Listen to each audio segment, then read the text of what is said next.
Popcorn World.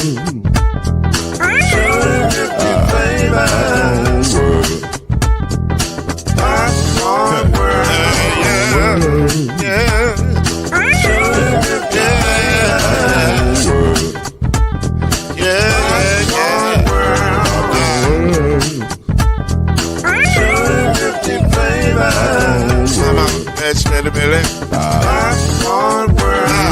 Can I make you groove now? Yes, I can. So you can get this groove in a bag of a can. I can make it round the world when it holds in your hand. Popcorn World. 250 flavors gonna make you smile. 250 flavors gonna make you smile. 250 flavors gonna make you smile. I said popcorn make you smile. Ah. Popcorn World. Popcorn World. Popcorn World. Popcorn World. The Popcorn World.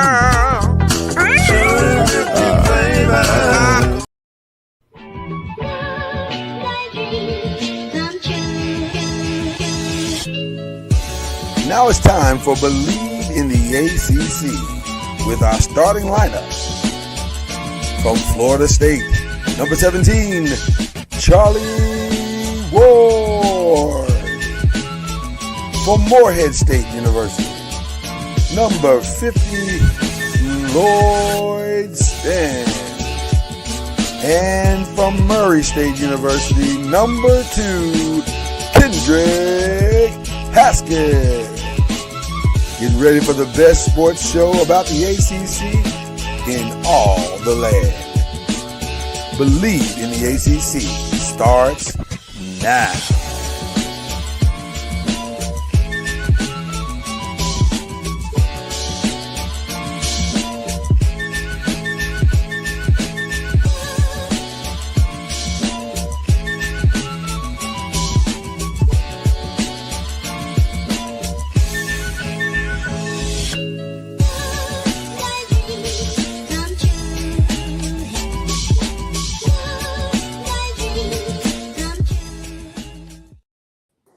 Well, listen, every now and then you do your podcast and you prepare and you say, this is going to be a great show. We got a great guest. It's going to be good. But this turned into like a talk show family reunion reveal. Like, this is fantastic. So I was already excited about it, but now I'm like, wait a minute, this is my guy. All we need is some ribs on the grill. Well, listen, some ribs and some Frankie Beverly and Mays, and we are set. And maybe a touch of Hennessy. But listen, we're gonna have a good time because Rayvon Churchill is in the building, and we about to reminisce and talk all things Dirt Bowl, and probably Ballard High School might get in there a little bit. I mean, it's gonna be a good time if you.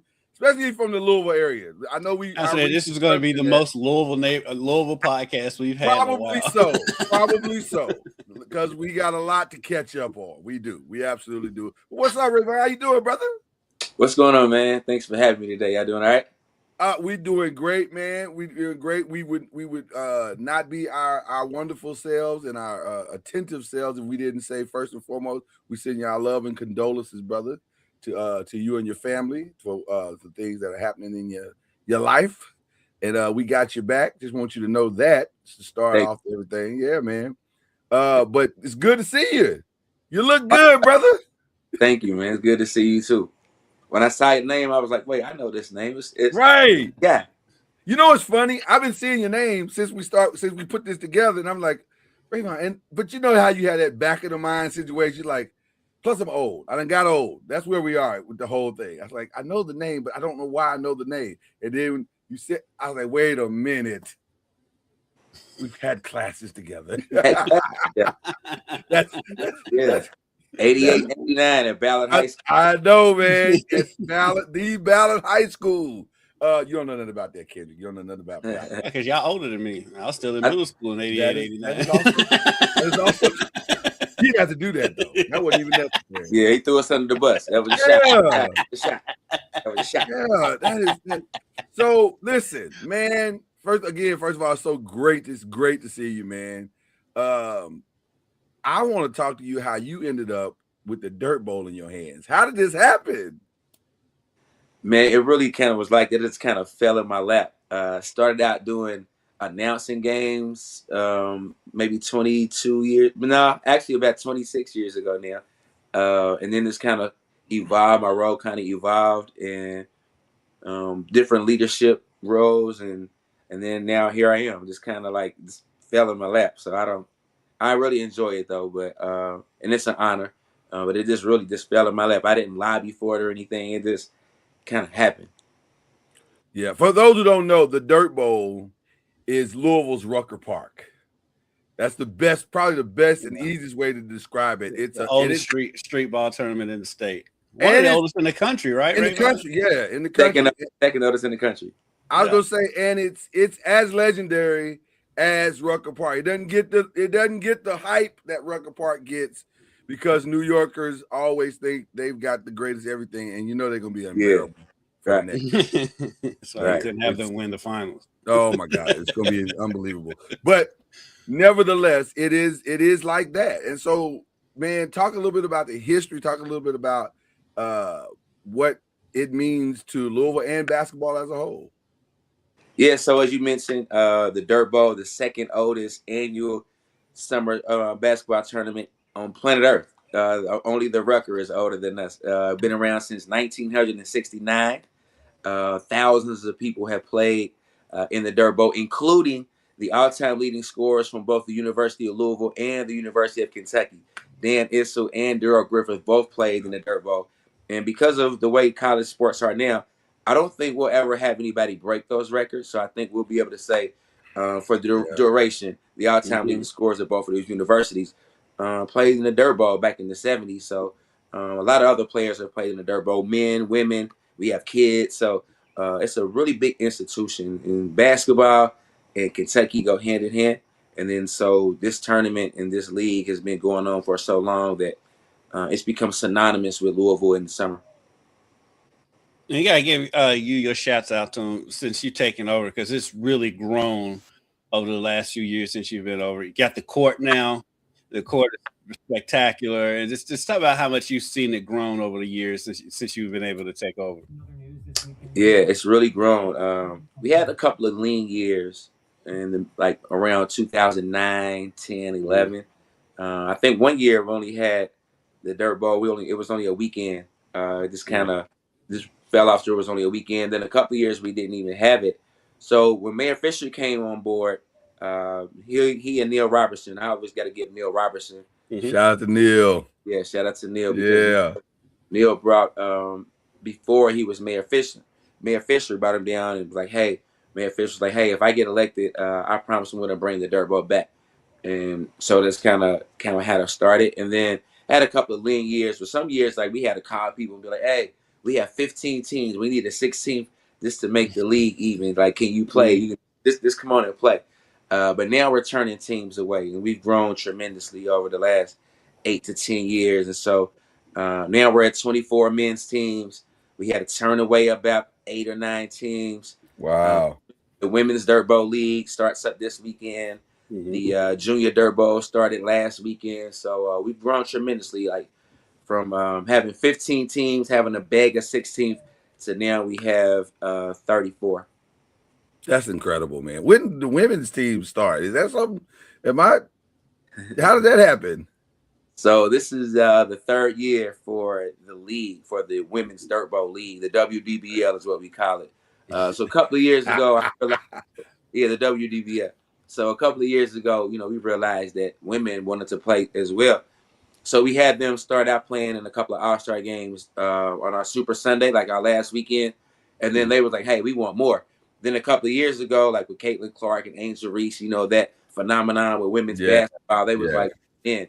And then so their games are always competitive, and we just asked like 4 teams to play, and they came out and they had some really competitive games. It was fun to watch those ladies play.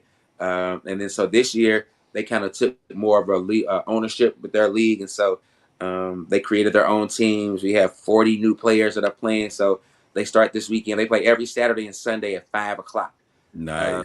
Really looking forward to seeing a lot of those ladies play. A lot of ladies that played major college basketball, all staters, all region players that played from Louisville. So really excited to get those girls started.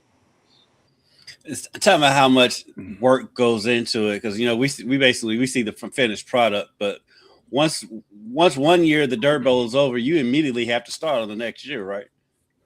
I normally take about maybe 2 weeks off, and then Tommy and I I'm always the one all on the videos, all on the record. That's me. But Tommy is more of a background, and he and I work closely together. Year long. It's a year-long process to make sure that those 8 weeks, come off the way that people are used to. But it's definitely a year-long process, though. And man, you all have expanded. Lloyd, I don't know if you know about this, but they've expanded. Now they've started broadcasting some high school games, streaming some high school games. Really? That just started this year, right? And stuff. I get into that, and because I know how the institutions are.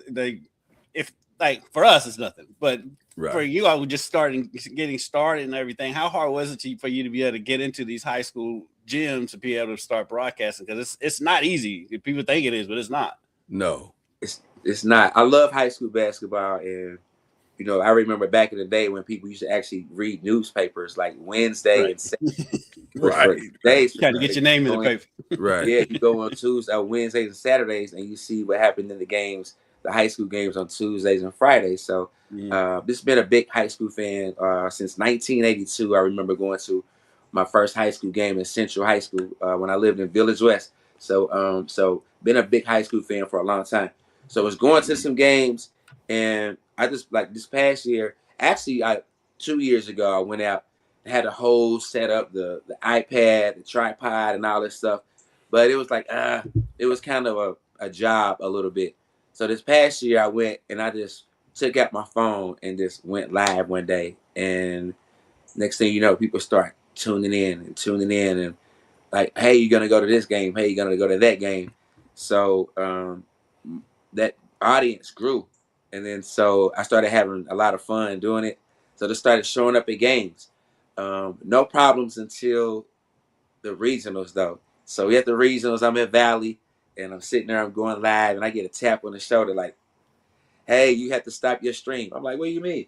You got to stop your stream because of, KSHA rules and this and that. So I was like, but that made more people interested in what I was doing. I was like, why would they come cut him off? But it was clearly a lot of other people going live too. So people wanted me to go to Rupp Arena. We was getting people from different parts of the state. And then so when I started having white people from Eastern Kentucky tuning in and we were having friendly conversations about basketball, that's when I knew we were kind of popular. And so in a 1 month span, we had over 400,000 views on our high school games in a 28-day span towards the end of the year. So the Dirt Bowl Basketball Network is what it's called. That's amazing. Yeah, it's a rights thing after so far. Like once KHSAA gets involved in anything, everything gets harder than it needs to be. Right. Yeah. on everybody's end. Yeah. I was at Rupp Arena streaming the games, and I got a tap on the shoulder again. A guy in the blue, at the Yum Center, the ushers walk around in the red jackets. Well, at the Rupp Arena, they walk around in blue. So I'm live, and people are watching my live, and they're like, man, why are so many people watching? So they looked at my live, saw where I was sitting, and came and told me I had to shut down. Wow. Yeah, it's a rights thing because they do broadcast there, so that's a rights thing. But for the regular season game, your local games, you should be all good. Yeah, I'm all good. So I talked to some people from JCPS. Shout out to Miss April Smith. She's the JCPS athletic director. She was like, no problems. But then I don't know what we're gonna do about the regionals and the districts. We'll see. Yeah, we gotta get some conversations going because listen, man, nothing has changed in high school basketball over the year. High school basketball is Louisville or Kentucky high school basketball is Texas football. It's the same thing. It's just those high school gyms are as packed as those high school football stadiums in Texas. Like it's the same intensity. Right. And it's so funny because I would go to basketball games in Texas And you think, okay, man, Texas sports, it should be the high school basketball should be the same. It's not. It's not the same at all. It's football and baseball down there. It's football and baseball there, and football is the religion. Like that's where now I'll stall them out on football. We ain't got that yet. $60 What million do they say state. down south? God, football, and family, or Listen, and I'm not sure it's in that order. I'll be honest. It's crazy. It definitely is insane. But it's the same way in Kentucky. Like basketball has not ceased to be the thing in Kentucky, and so you're doing the state a service, sir. So please do not stop that effort. And Rayvon, you've been around. We've had some lean years with talent in basketball. We were low key a football state. We was churning out more football talent than basketball talent. Yeah. Right. But we've had a resurgence, and you look at Josh Lindsay over at St. X, at Grivner over at Ballard. Ray John's kid over at is it South Oldham or North Oldham? One that I always get the North stuff. Yeah, over at North Oldham. I mean, we've got some ballers right in the area now, and they're young. Like the kid at Ballard is just going to be a sophomore. Ray John's going to be a freshman, and so Pierre, he's going to be a freshman. Just how much you've seen the talent grow just in the last 4, 5, 6 years around here. Yeah, it's definitely a resurgence of talents. Like you said, we had some lean years. Weren't really producing a lot of D1 talent, but when you look at the upcoming freshman class, you talked about Pierre Rondo, and then you have Jeremiah Queen. No, he'll be a sophomore this year, but then you have the sophomore class, which is absolutely loaded. Sophomore class is loaded. But then this upcoming junior class is stacked too. And then a lot of people think that Jordan Mitchell from Mel has overtaken Josh as the best player in the city, and that's saying something because Josh. Yeah, that's saying something because Josh is just a phenomenal player. Like I equate Josh in St. X last year to Fairdale in 90 and 91. It was like must-see TV when you had Killer and Jermaine and Carlos from back in the days with those great Fairdale teams, and this is what it feels like when you go see this St. X team these past 2 years. Those guys. And just watching Jordan grow. I've known Jordan's dad, Carlos, for a long time. So I've watched Jordan literally grow, and he is phenomenal. He's got size too. Josh is still a little small. Yeah, Jordan's got size. Yeah, I know Carlos as well, and this whole Fern Creek lineage, and Jordan's mom. Like, so he comes from a really good lineage. So I'm excited to see. Actually, what Mel does too, they got Trey Hillerich coming back. They had a freshman last year. I think his name was Cam. Trey was his name. So then they have what's his name, Mason Calhoun. He's going to be a sophomore next year. No, actually, Mason's going to be a freshman. He was an 8th grader playing big minutes this past year. Actually, he was the youngest player ever to score in the King of the Bluegrass. He scored when he was in the 7th grade, and he's really a really good basketball player. So looking forward to the 7th region is going to be phenomenal. It's really, I have no idea who's going to come out of that 7th region. So really looking forward already. It's still like June. I'm looking forward to basketball next year for sure. Yeah, because Mel, Ballard, Trinity, St. X, they're all going to be. Will any of those players be making a Dirt Bowl appearance? Actually, Josh Lindsay played in the Dirt Bowl this year. I figured Josh would. Yeah, wow, Josh awesome. and Jeremiah Butterqueen from Seneca is playing. Jeriah Brown, who was on his way to becoming the all-time leading scorer in Jefferson County history, he's playing. So, we were well represented with the high school kids. That's always been one of the cheat codes of the Dirt Bowl, is being able to kind of pull in the neighborhood legends into the game, and that made it special because everybody would have their bragging rights, like, hey, we got y'all this year, that kind of thing. So is that feeling still there? Is it still neighborhood on neighborhood type thing? Absolutely. It used to be very neighborhood centric. Now, with some neighborhoods like no longer there, like all the the housing projects like Cotter Homes, Southwick, Clarksdale, Shepherd Square. Those places aren't Beach of Terrace. Those places aren't there anymore. So you have those people that spread out, but then you still have people who are very neighborhood centric, and some of those neighborhood centric teams are still our best teams. And so actually this week is I always have a trouble saying this rivalry week this week, and then so we have Newburgh versus Park Hill, no East End versus Park Hill, and Newburgh versus Jewel Park, Cecil and Greenwood versus Algonquin Park. So a lot of Cecil and neighborhood rivalry Greenwood. weekend. Wow. That sounds like it's going to be a good time. That's going to be a good time. Now, you mentioned the being the voice, one of the voices.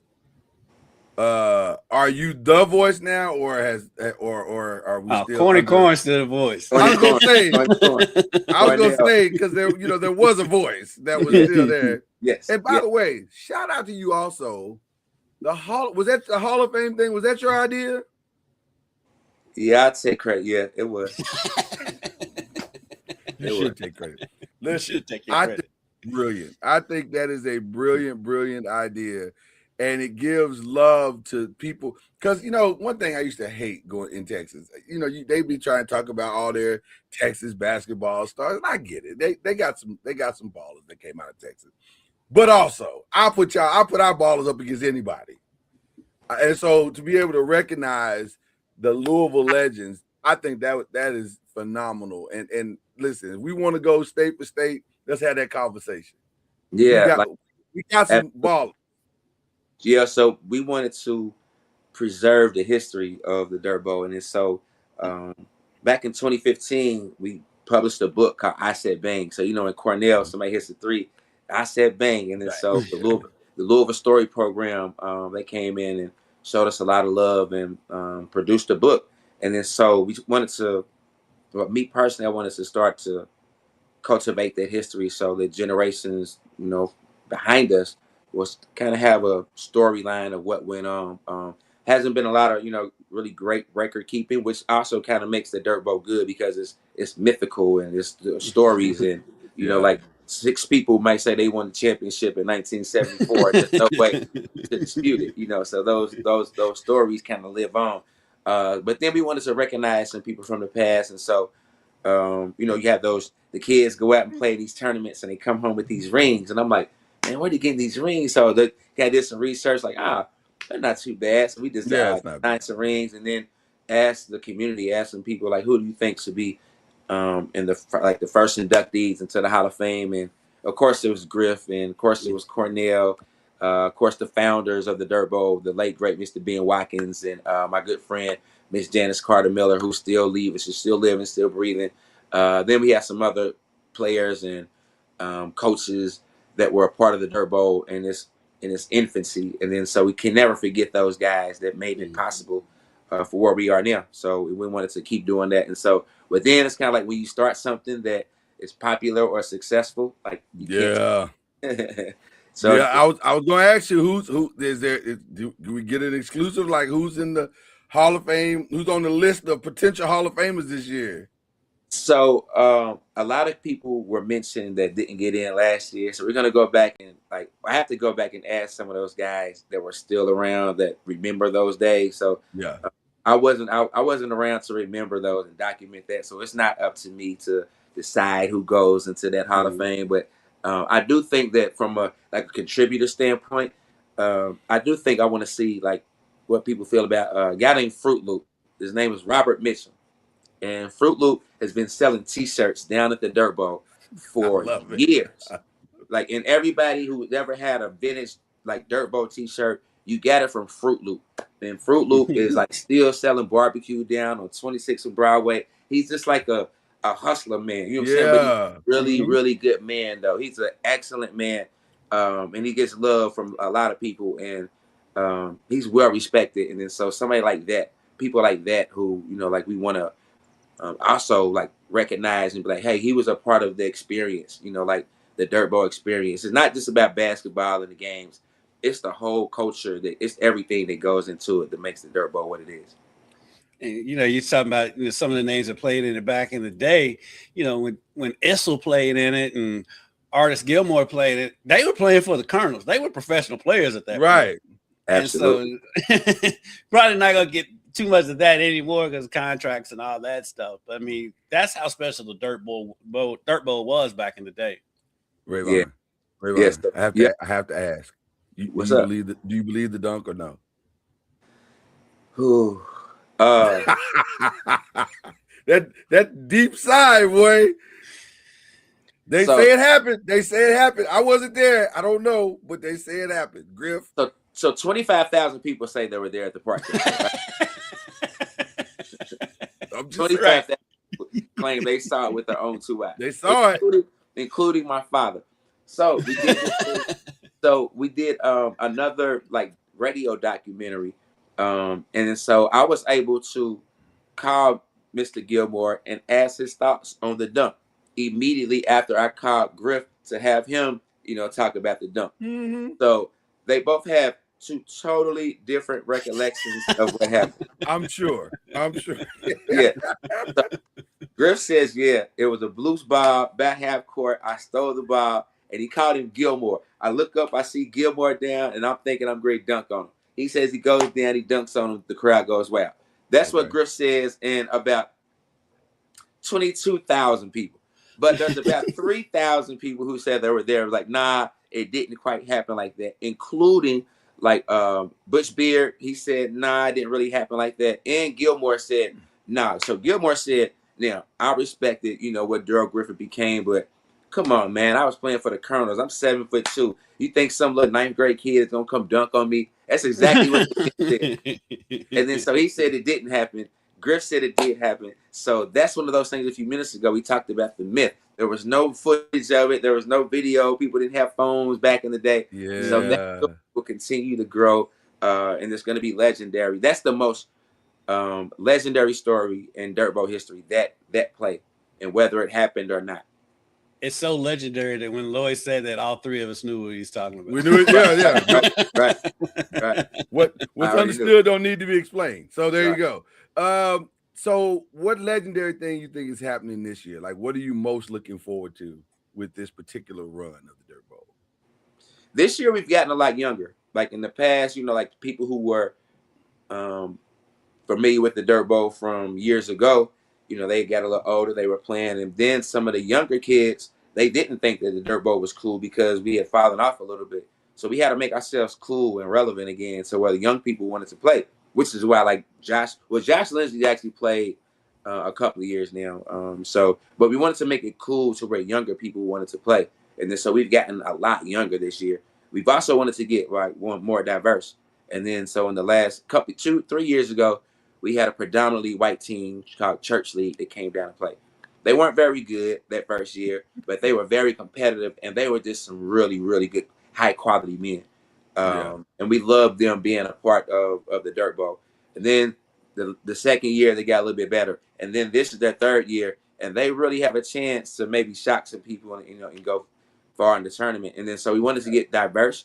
And then so this year we had 2 more predominantly white teams come. So now we have 3 predominantly white teams. And those calls were indicative of the temperature in the city. They thought that because they were white and because the Dirt Bowl was played in Shawnee Park in West End, that they wouldn't be included or they wouldn't be accepted. And I was like, man, if you can hoop, then you should come play at the Dirt Bowl. So they come down and they love the experience, and they always walk away and it's like, this is totally different from what I thought or what I was told or what I expected. And so that was a good story. So we really enjoyed that. We want to be more inclusive. And then another thing, we wanted to grow the Junior Dirt Bowl. So this year we do have 60 kids on 6. We have 10 kids on 16. So 60 kids, 12 girls. Dope. So it's co-ed. So have 2 girls on each team, 8, 9, and 10-year-olds. So then we have some kids and players from Simmons College.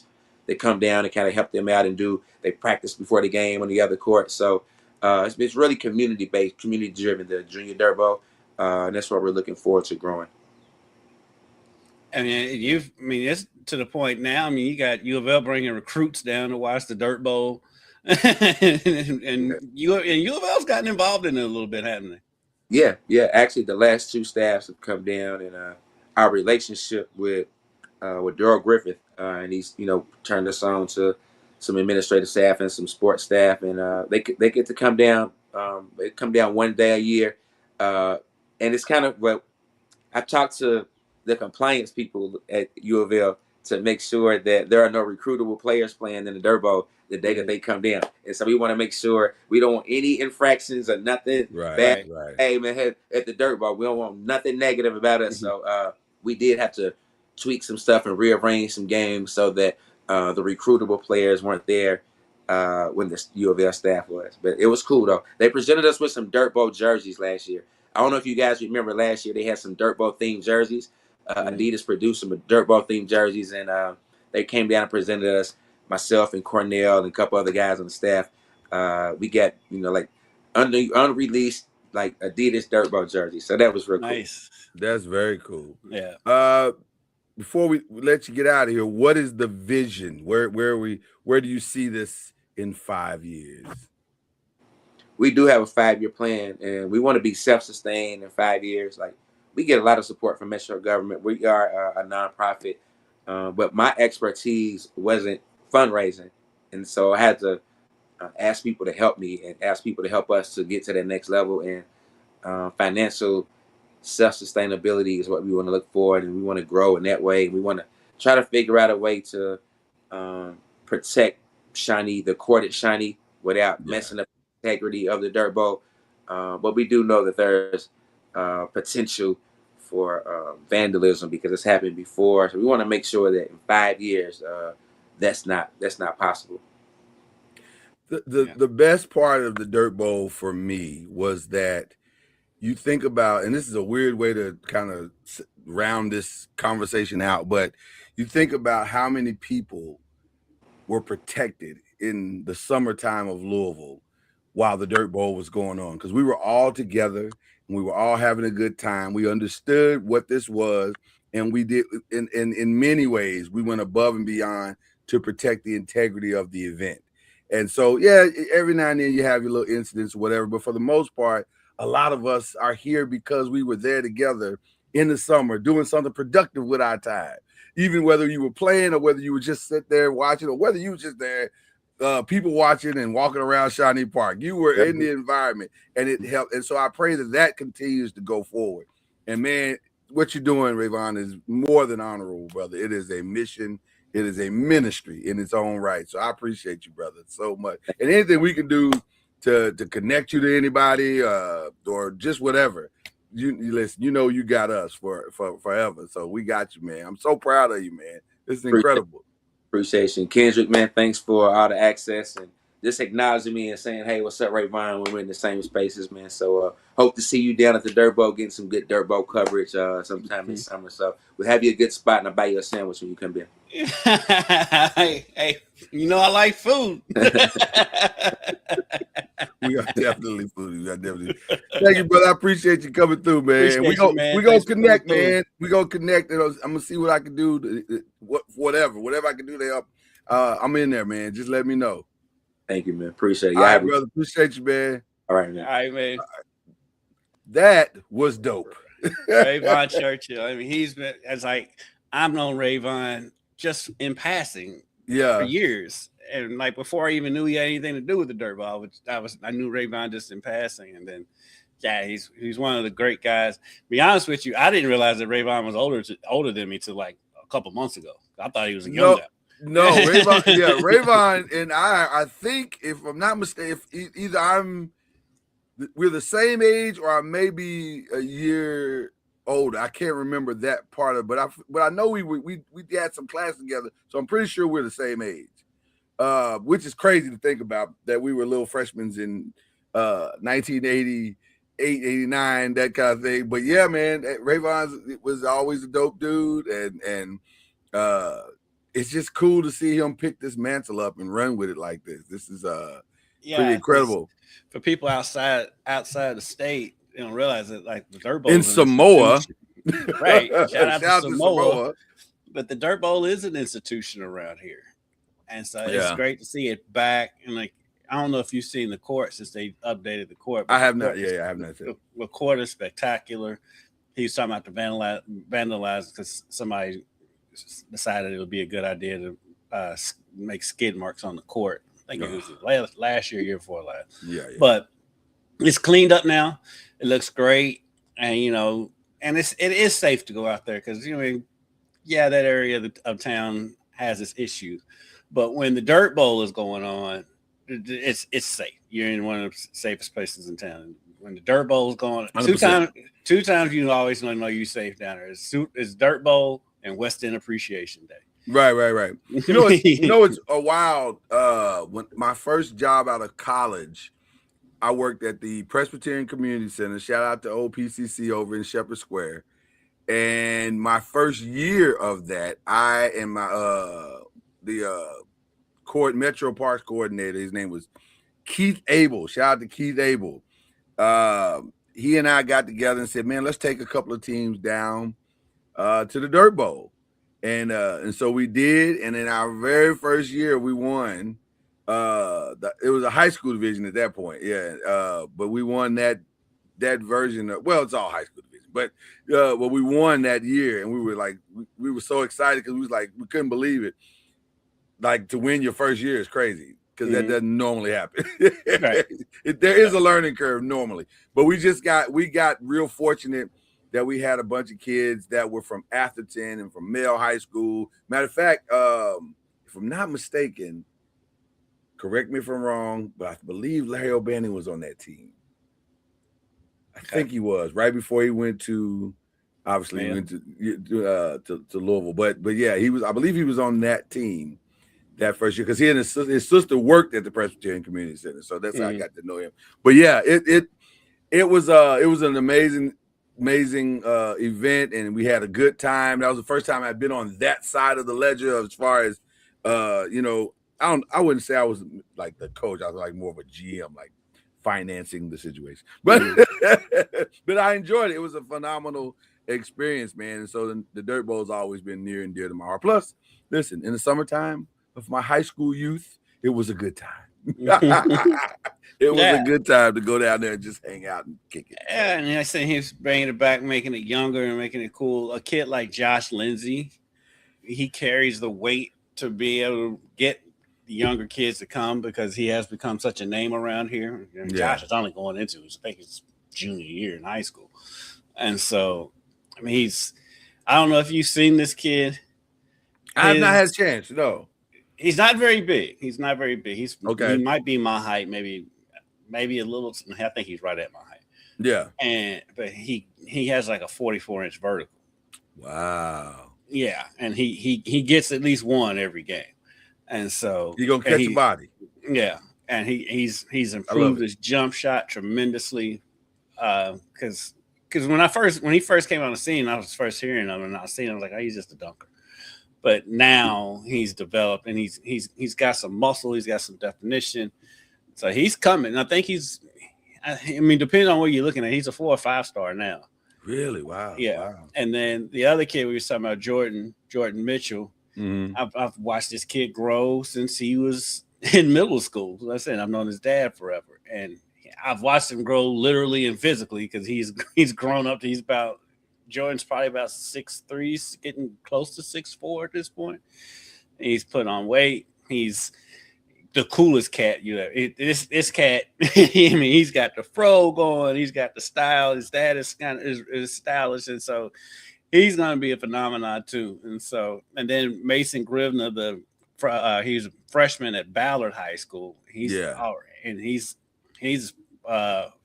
think he's already he's either 4 or 5 star already.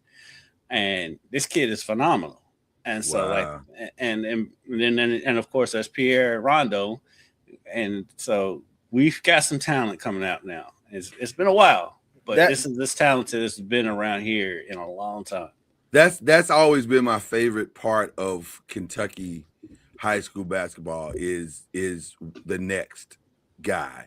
And we've always, when we were growing up, we always had a next guy. And for a long time, when we were younger, if you won the 6 or the 7 region, you pretty much won state. That's how it was going to work. Like, if you could survive that.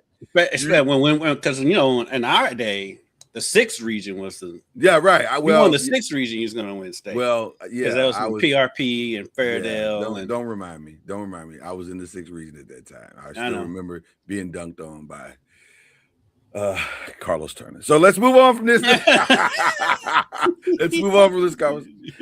No, you're 100% correct. Yeah, because Doss was back then. Because man, that was Derek Anderson. My junior and senior year, it was Derek Anderson at Doss. It was Von Nim at Valley. It was PRP and everything that they had at that time. And then, of course, it was Fairdale. And Fairdale.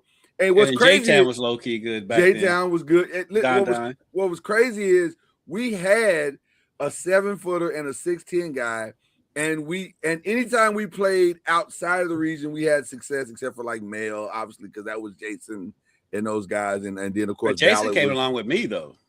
He did, but same age. He did, but his junior year was my senior year, I believe, if I'm not mistaken, and he was really good then. Where did you graduate? I graduated in 92.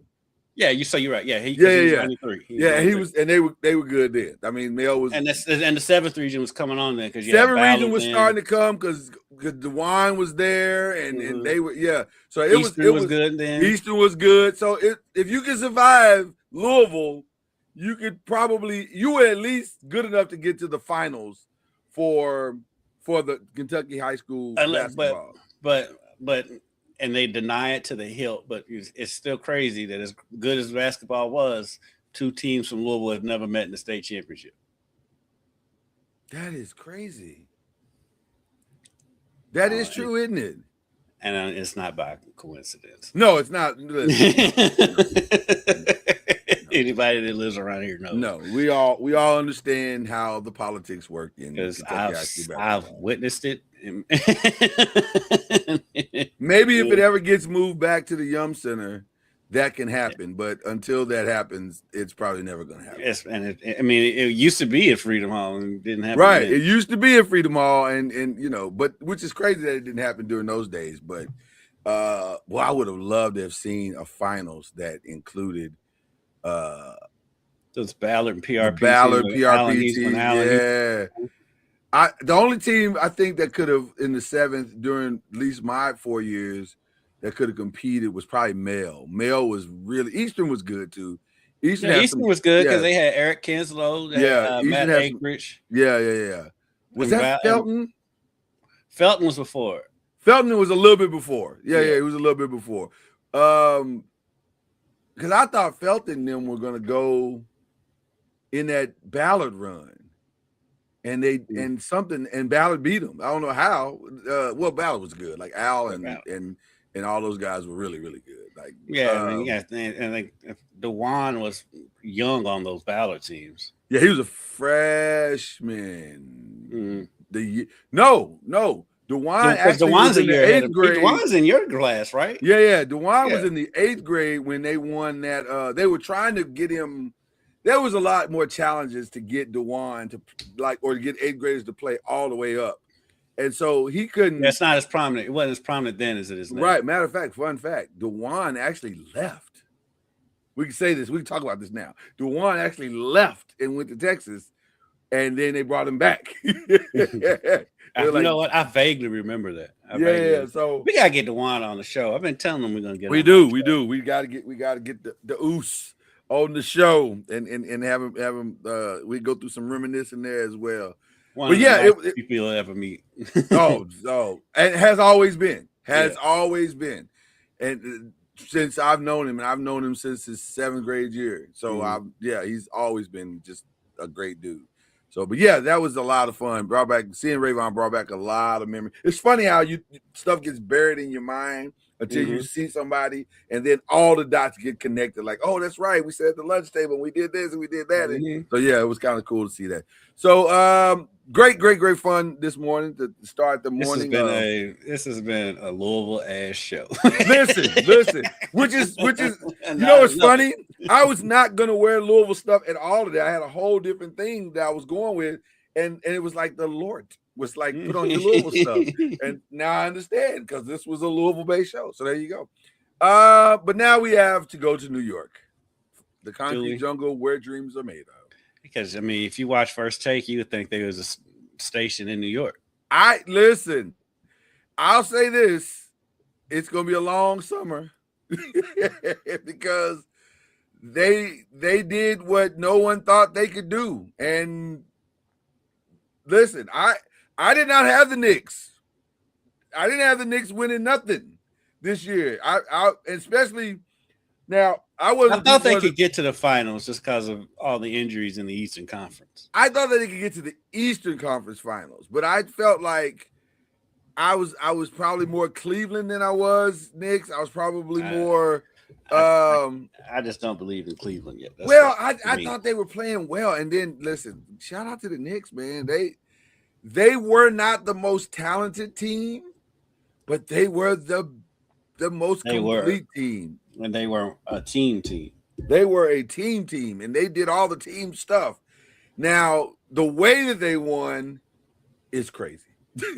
Can we talk about the elephant in the proverbial room that I've never seen in the history? And I've been watching basketball all my life. I've never seen a team lose the exact same way in the finals 4 times. That's crazy. The Spurs literally won 15 quarters of basketball and lost 4. And the 4 they lost cost them a championship. That's a crazy reality, Kendrick. To lose the same way in every game and almost lost the same way in the game you won.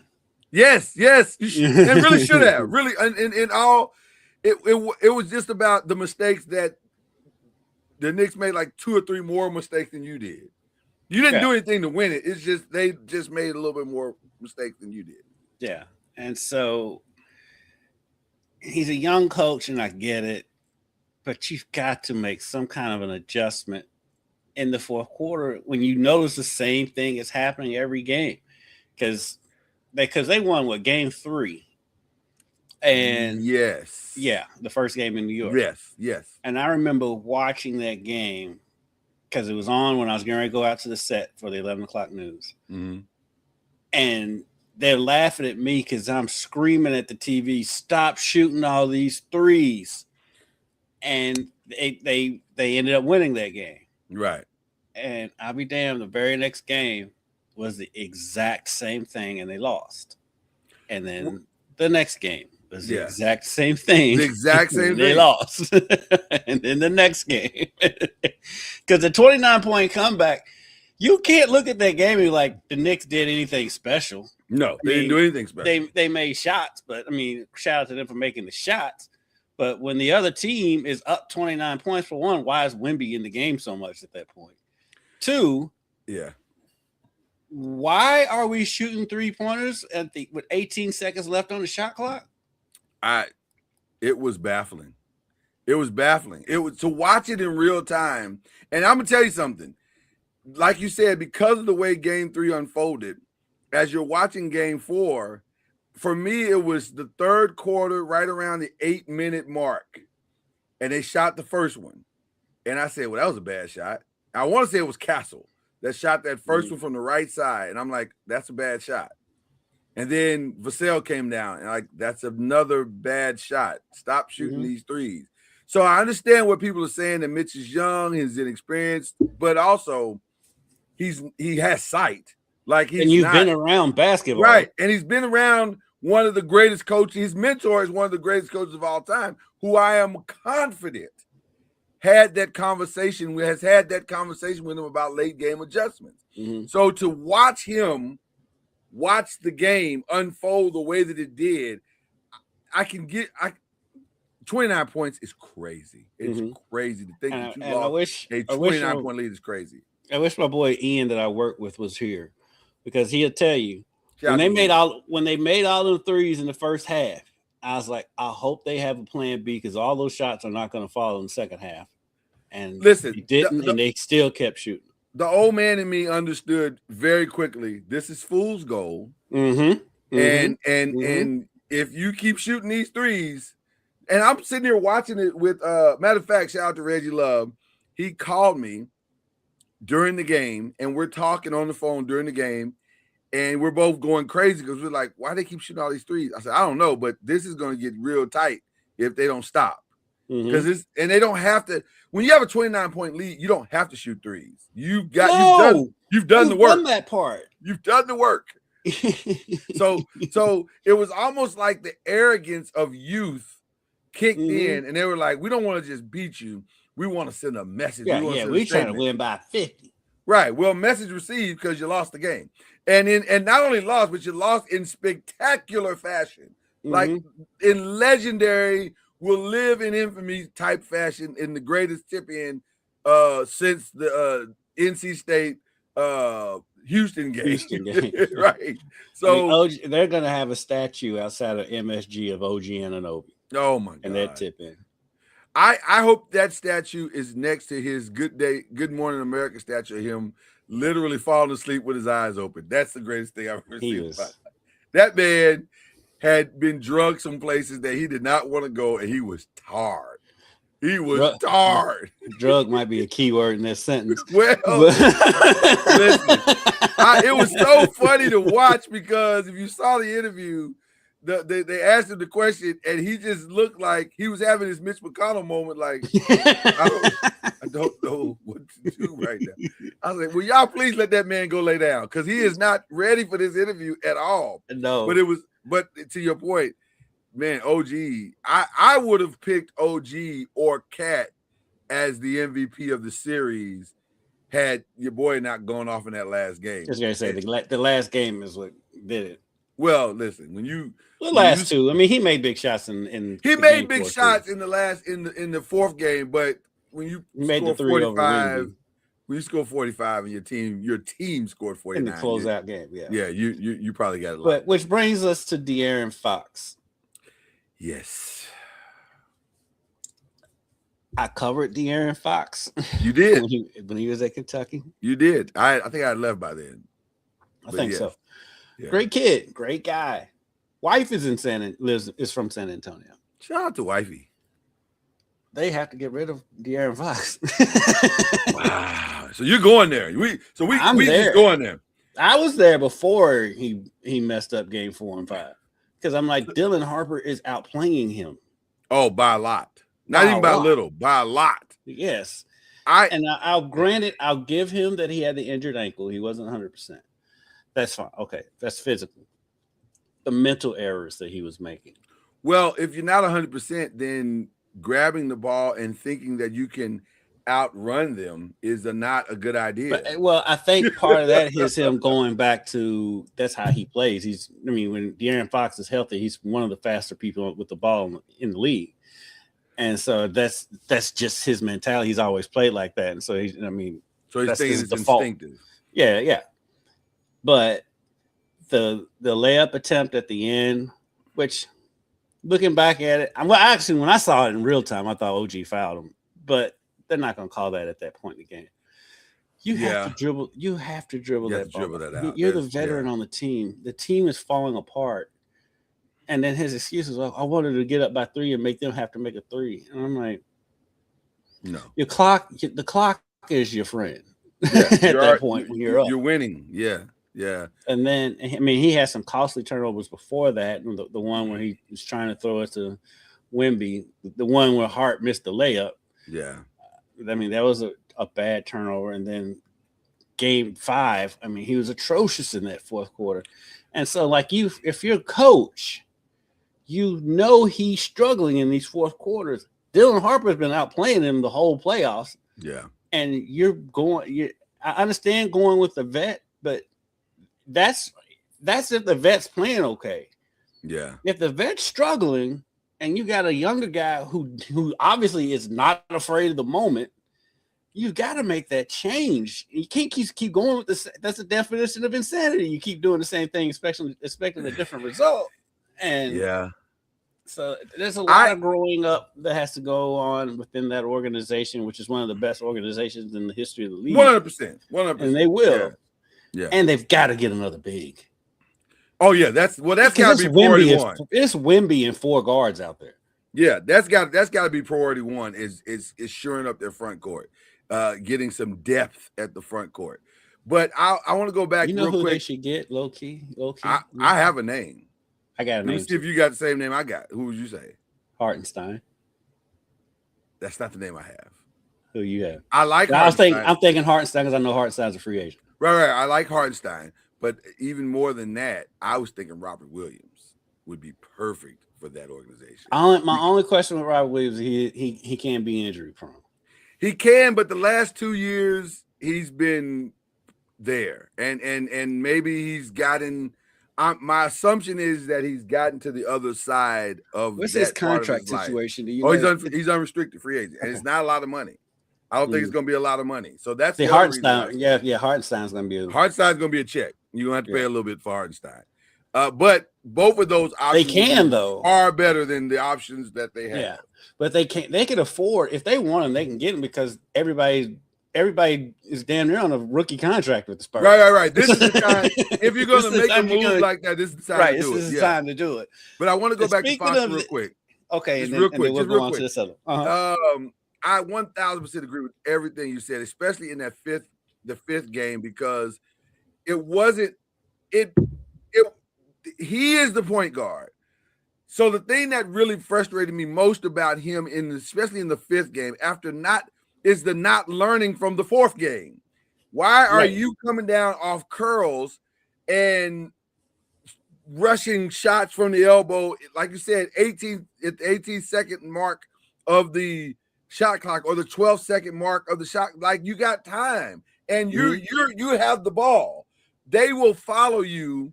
The thing that was frustrating me most about them is that there was this panic from Mitch and De'Aaron that created panic from everybody else. And I think that's what Shaq says it all the time. If the general doesn't panic, the troops aren't going to panic. And it felt like the generals were panicking. And I knew the Spurs were in trouble. And this is really what I wanted to get to. When Mitch said before the game, well, De'Aaron's going to have the ball in his hands. Okay, if you are doubling down, that means you're not learning the lesson. Because he's already said what he's going to be. And you dug in on what your opinion is. 100%. And not listening to the facts. 100%. Because the facts say completely different. You got to make – now, to his credit, the last 5, 6, 7 minutes, they were out there together. So I appreciate that. But Dylan's young, and he's not earned the right probably in his mind to be a complete toe stepper. So, or habitual line stepper, as our pastor would say. So he chose to defer to De'Aaron, thinking that his 8 years of wisdom would guide them to better decisions, which it did not. So that was crazy to me. All right. The line stepper is our associate pastor. That's Charlie. Oh, yeah. Well, listen. 100%.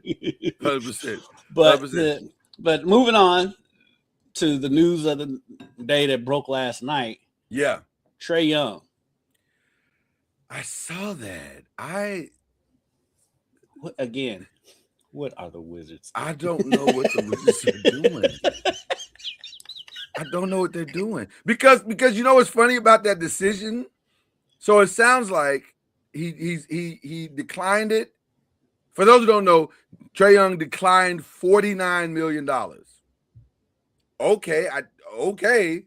Now, normally when a person declines $49 million is because they think they're getting $59 million or more. If that is true, my first question is, why, Washington, would you do that? And then my second question is, so are you signing everybody to that? Because if you sign Trae and AD, well, that's the ball game. Like you're hitching your wagon to two guys who have proven they can't stay healthy all the way. So what are we doing? I'm thinking is because the way the NBA is set up, you have to have a max guy. So that's why, and I guess Trae. By the way, I did some research on that. That's not really true. That's it's what it's kind of an implied thing, but it's not a have to. Okay. So the teams that do it, they do it, I think, because it's kind of one of those unspoken. Well, there's also, we always talk about the salary cap, but there's also a floor. There's a floor, right. And also, that's why when for people who don't understand, when they talk about big contracts are good contracts, it's because it's for teams like Washington to keep them from hitting the salary floor. Exactly. And then also it's kind of a handshake thing with the union. I think they just like, we're gonna keep at least one solid max player. But is Trae Young the max guy? Like, is he? I mean, given the roster situation, yes. So my thing is, I think I would hold out for one of them young dudes. Well, I'm wondering if this was a play just to renegotiate with Washington, but he's unrestricted though, right? He became an unrestricted. He's unrestricted. Player option, but yes, he's player option to unrestricted. Yes, that's this situation. So I wonder if he's got a destination in sight. Well, according to reports, he is going to take a couple of meetings. I don't anticipate those meetings are going to go that well. Like, I don't know who would bring him in. Under what circumstance would you bring him in? Let's start there. Let's look at the land. Okay, let's try to flesh it out. Try to look at the landscape. Okay, who needs a point guard who can score? Well, a true point guard. No, well, I mean, there's only like a handful of true point guards in the league anyway. Oh, okay. But you're just talking about extra. Who needs a Trae Young type bucket? Okay, I think Sacramento is one. I'm talking about good teams. Oh, well, then that's a different conversation. Minnesota, maybe. Minnesota could be interesting. But he's such a defensive liability, and they play such great defense. But you can hide him though. You'd have to. You would have to hide him. As long as you got F.E. Edwards and Rudy Gobert out there, you can hide them. What do you think about the Pacers putting him and Halliburton together in the backcourt? I don't love it. I just stretches the floor defensively. Offensively, it's not. Offensively, and they got bad at all. And they got whatchamacallit from the Clippers, right? Zubac. Yeah, but the problem is, I don't want to have to hide him. You're gonna have to hide him regardless where you go. Yeah, but now I really gotta hide him because Hallie's a playmaker, and I don't want to take the ball out of his hands so that Trae can dribble the air out of the ball. I'd rather Trae be a catch and shoot dude, which he's small for a catch and shoot dude. So, but that's what he is. That's essentially what he is.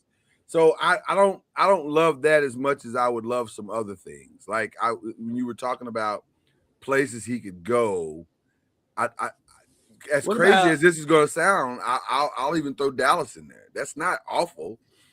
But the problem is that you already got a point guard. Got an old point guard.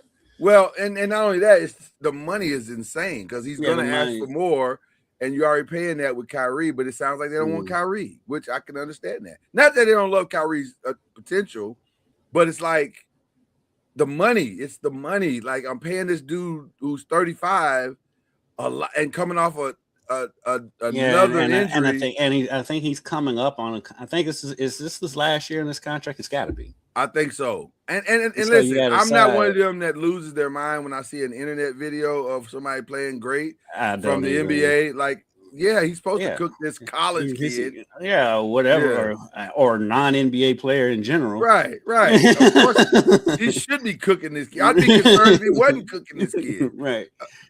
So no, I don't get caught up into that part of it. What do you think about Orlando? They need help. They do need help. They do need help. That's not actually a bad spot because they don't have. Because Desmond Bane's not a point guard. No, and he can play point, but he's not a point guard. He's not a true point guard, and he's not even a consistent enough scorer. So maybe getting him off the ball and having somebody dynamic like Trae Young could help open up the court finally for Paolo Banchero, who seems to be running into doubles and traps all the time because there's nobody else on the court. And that's what Bane was supposed to relieve. I don't know why they thought that though. Because he's a shooter. He is a shooter, but he's not a creator. I get. Yeah. Well, I think they're thinking. And I don't think they're the only ones who think it, even though I think it's the wild idea that people think this, but I've seen it multiple places. They think that Paolo Banchero is like a LeBron, and he's not. He is not, though. He's not a playmaker like LeBron. No. I don't get that comparison. But what do you think about another one? And here's the other part. I don't think he ever will be. No, that's not his game. Which is why he's not a playmaker. Well, let me. It's not a knock on him. He's just not a playmaker. No, for other he's players. not. I don't even think he's a true number one. If we're being honest, I don't think he's a true number one. I think he's a great player. Yeah, I think he's a great player. He's just not. He's a two. Which is why I don't know why they wouldn't be in the Giannis conversation. Because Giannis, or even the Jaylen Brown conversation. Get in one of these conversations. I can tell you why Giannis ain't going to Orlando. Two more teams to throw out there: Phoenix and Detroit. Phoenix, but then you right back where you started with the Chris Paul thing, like that. An undersized point guard. Booker's running the point more there now anyway.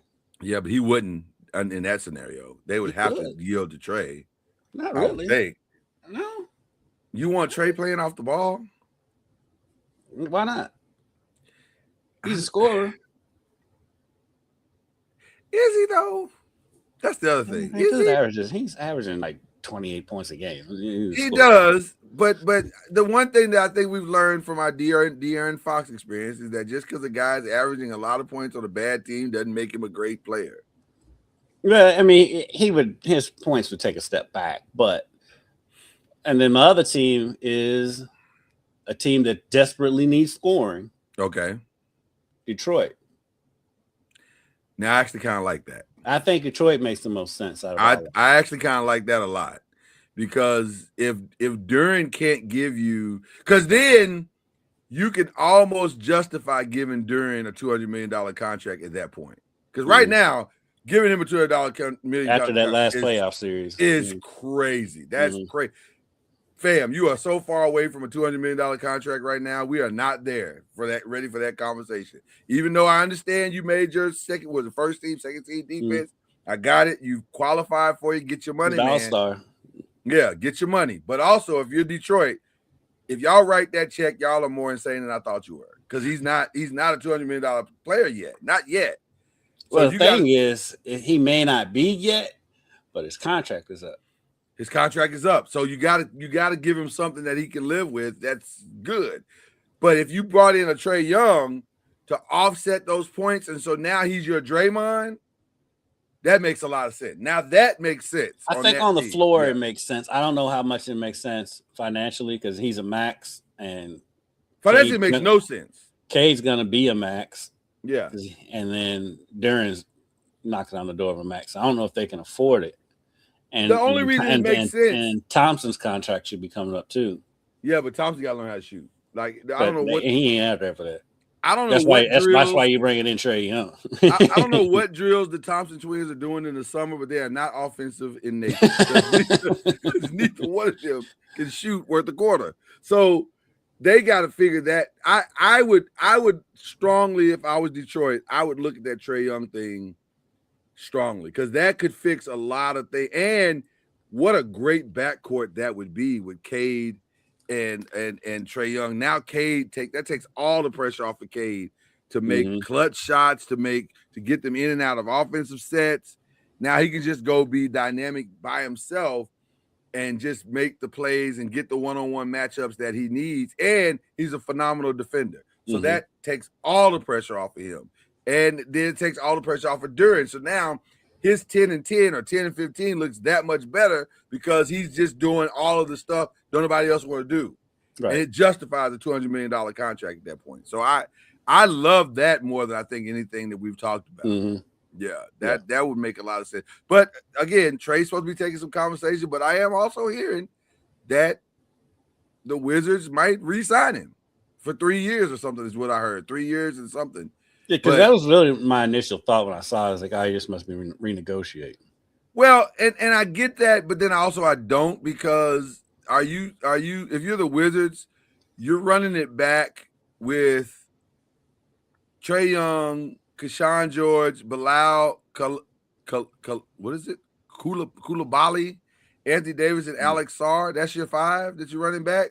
Well, no, I guess you're going to have AJ Bonsa or Peterson, which, by the way, that's a weird story. that Peterson said he's only meeting with the Wizards and no one else. Really? Well, I mean, he must know that the Wizards are going to pick him. So I was gonna say either he knows the Wizards are going to pick him, or he is suffering from a tremendous case of delusions of grandeur. Like, I think I mean he knows he's going to be number 1 or 2. So is there a scenario where the Wizards trade out of 1, get more picks, and they are because I guess you can live. You're the Wizards. You can live with having Peterson over DeBonsa, I guess, or this might be a Sam Bowie Jordan thing. I don't know, but I can see a scenario where Utah tries their best to get DeBonsa. Well, listen, it makes sense for them to do it. It makes sense, and they got picks and they got players. Walker Kessler could not be louder about I want to leave. And by the way, I think he's going to leave because they got a log jam at that position. They got and he's a perfect fit for your Lakers. I know. That's we've been trying for years to get Walker Kessler, and for whatever reason it hasn't happened. But it hadn't happened because Danny Ainge hates us. Yes, Danny Ainge hates the Lakers. Yeah. and also we done nothing to help that with this Luka situation. That was diabolical on our side. But yeah, Walker Kessler wants out, and I gotta believe with Jaren Jackson being in the fold now, and they got Laurie Marketing, so there's no reason to keep Walker Kessler. There's really no reason. But I love that front line, though. I would try to work it out. Without question, but I think they aren't talking. Walker Kessler and the Jazz are not. If I'm the Jazz, I'm trying my best to figure that out because that is a playoff front line. Feels like it, especially now when you need it the most. And I say playoff. I ain't talking about an 8th seed. I think that's a team that can compete if you can get consistent guard play. Yeah. That team, because you got. I mean, how are you going to score inside? And Jaren and Marketing can are good 3-point shooters. They stretch the floor, and Kessler can do his thing inside because he's going to get 1-on-1s. Yeah. And so I'm trying my best to mend whatever fences they need to mend because that is a playoff roster. Well, here's some other things that makes it interesting because they still have Oscar Tshiebwe. Yeah. Who is there and growing and understanding slowly but surely, but they're bringing him at a nice pace.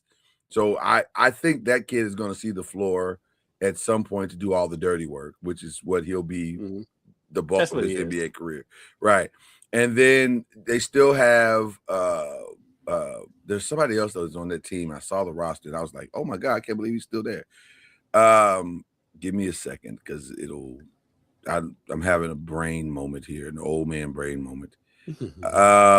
We all do. As we all do. Oh, Filipowski. That's who it was. So they still got Filipowski. And the reason why I bring those names up is because you can get younger and also kick the salary cap down the road a little bit. So Philip, is there anything that Kessler does that Filipowski can't do? Probably not. Yeah, defend. Well, Kessler's one of the top shot blockers in the league. He is, but I would think at some point Filipowski, because he's so young, he'll come into that. I would think. No, I think you're more dependent on Jaren Jackson because Jaren Jackson's also a top. Well, Jaren Jackson is going to be around, but you got. My point is, you've got a window to where you don't have to force the Kessler thing if you don't need to. And then also you still have Yusuf Nurkic if he's going to stay. I don't know if he's going to stay, but you have him. So there's a log jam at the forward center position in. Yeah, they're in a position where they could afford to let him go. Right. And I guess. But I hear what you're saying as well. But I also think financially it may make sense to let him go too. But I really like that front line. No, I can't argue with that. I can't argue with that. The key to the whole thing is Ace Bailey taking another step. If he can take the next step, then you've got something really special happening in Utah. And so it makes a lot of sense for them to go get AJ DeBonsa and just sell out to that number one spot, especially if it appears that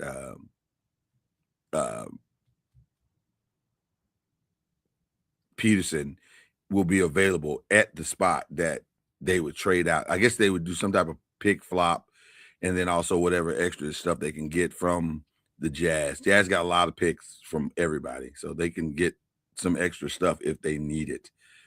So that'll be very, very interesting. Another part of this also that makes this very, very interesting is that I'm hearing a lot of rumors that the OKC Thunder are going to make a power move, to get Boozer. They really like Cam Boozer from what I'm hearing. And if that is true, that could also really shift the draft tremendously, because I think Cam Boozer, and I've said this all along, Cam Boozer, Darius Acuff, those are my ready to go day one players. My only concern with Boozer is he's slow in his movements. That's the only thing I'm worried about. 100%, but I don't see the Jazz as a run team. I see them as the traditional. He's definitely kind of play on a team that's the traditional move, run the shot clock, and get the ball inside. Yeah, I can see them. Which if that's, I mean, not say the Jazz. I didn't mean the Jazz. I apologize. Well, no, I did mean the Jazz. I don't see them as a run team. So I think he's a better fit for OKC because they got to fix their Hartenstein problem. Now, counseling, we mentioned counseling on the show. That's going to also help fix that problem. He's going to need a tremendous. He and De'Aaron Fox could just block the hour. and then one could take 30 minutes, the other take the other 30. But they're both going to need a tremendous lot of counseling. But I like Boozer because they're going to. I would imagine they're going to lose Hartenstein. I just can't. Yeah, they're going to lose Hartenstein. I know people are saying, well, there's no reason not to pay him, and I'm like, yes, there is. There's like 34 million reasons not to pay him because that's about where his contract is going to land, I would think. Because isn't he making like 17? Or some weird, or 20 something. It's not a lot. It's not as much as you would think. And there's a reason why he didn't get the extension. That's the other thing. There's a reason why. Because you can't pay everybody. But you don't have to if you're the Thunder, because you got 1 million draft picks. Yeah, he's getting 28.5. He's not going to get a raise. I can't see paying him 35 or 40. He's the second highest paid player on the Thunder. No. Yeah. No, Hartenstein? Yeah. There's no way. Yeah. No, that can't be. Because you got to think everyone else is on rookie deals. Is that can't be right? Yeah. Because Shea signed, and then the extensions haven't kicked in yet. That's what it is. That's what it is. That and you have to The extensions have not kicked in yet. Yeah, and everybody, they kick in this year. They kick in this year. So Shea's going to jump. Last season. Last season, Hartenstein was the second highest paid player on the team. Right. But even with the extensions, they're not going to go that much. It's going to be significant. Last season, Shea made 38. Hartenstein made 28.5. The next closest is Caruso and Dort, and Dort's out. They're not bringing Dort back. So even with their extensions, he still would be one of the highest paid players. Well, Dort's out for sure, but the problem is everybody's the three top players, all their extensions kick in next year. So Jalen Williams will make like 40 something, and then Chet's going to make like 40 something, and then Shea's going to make like 40 plus, almost 50. Yes, so Hartenstein and Dort are definitely gone. I would think so. Caruso may be gone. I think Caruso it's very likely Caruso could be out. But that again is all the more reason why you go make the move and try to get the names I've heard are Cam Boozer, if they can get that high, although I don't know if they're going to be able to get that high. And then also I've heard Yaxel maybe possibly as a, They as might a be able to get him possibility. later in the draft. They might be, and so it just depends on how they want to play it. But they got the picks and they got the players to be able to make some kind of move. So I would expect they're going to make a move. I've heard Denver's going to make a move. They got some stuff that they can feel like they can manipulate and work. So You think they bring Murray back? Ooh, wow. I know some fans that don't want him back. There's a lot of people that don't want him back. I've been saying for 2 years now that my move with Murray would be a straight up trade with a very desperate Ja Morant and send Murray to Memphis. Now they have their guy, and you have I think Ja and Jokic together could be special, and it would fix Ja. If The he would only issue is shooting because Ja's not that great of a shooter. Playmaking for the both of them, yeah. Well, you got to go put shooters around them. That's the biggest thing. The assist totals between the two of them would be ridiculous. You got to go put shooters around them, because also I'm hearing a lot of they may move on from Aaron Gordon talk, which is crazy to me because his health. Yeah, but man, he's done everything right, and he's gotten better. He's gotten better. I ain't gonna lie to you. You see this car that Clyde Frazier's in? I pulled away from it. Let me. Oh God, Clyde Frazier is. Let me tell you something. There has never been a player in the history of basketball that fell in love with the 70s more than Clyde. He is all in on the 70s. He will never. He's never leaving. By the way, he's never leaving. I picture Clive Davis's alarm every morning being Clyde Frazier's alarm every morning being diamond in the back, sun rooftop. That's how he wakes up every morning. Curtis Mayfield. Right. Past 150. That's Clyde Frazier is living his best life, and it is definitely he's wearing bell bottoms while doing it. So listen, he's a wild boy. This parade is crazy. It's a lot of people. The live coverage on First Take is a little over the top. Yeah, that's insane. They got it on ESPN2 as well. Why have this on ESPN2 as if the only NBA a little biased much? Like, what are we doing right now? Right. They've never done this with anybody. Well, they did with Golden State, I think. I don't remember being on ESPN2. I can't remember. I think one of them may have been. NBA TV has always had the parades. They do it every year. But I don't ever remember being on ESPN2. And for it to be simulcast on First Take. Yeah, that's crazy. It's crazy. But, where is Stephen A? Why is he not at the parade? He's in a studio somewhere, because when they show him, it's obviously a set, but it's a set because it has the Empire State Building behind him. But I'm like, well, if he's in New York, then why is he not either at the parade or on the actual set? Maybe he had a scheduling conflict or something. Maybe. And they may have just thrown that picture of the Empire State Building behind him. Yeah. So yeah, it's going to be an interesting next few days. Just real quick, our Giannis coverage. We got to give you some Giannis watch. I don't know now. I have no idea what's happening with Giannis. I don't know. That's my honest answer. Every time I listen to Levitar, they think that he's going to Miami, but that's normal for that. Well, but here's the thing: if he was going to Miami, he'd be in Miami. Like, this doesn't feel like it's that hard, and the offer can't, unless they're going to bring in a third or fourth team.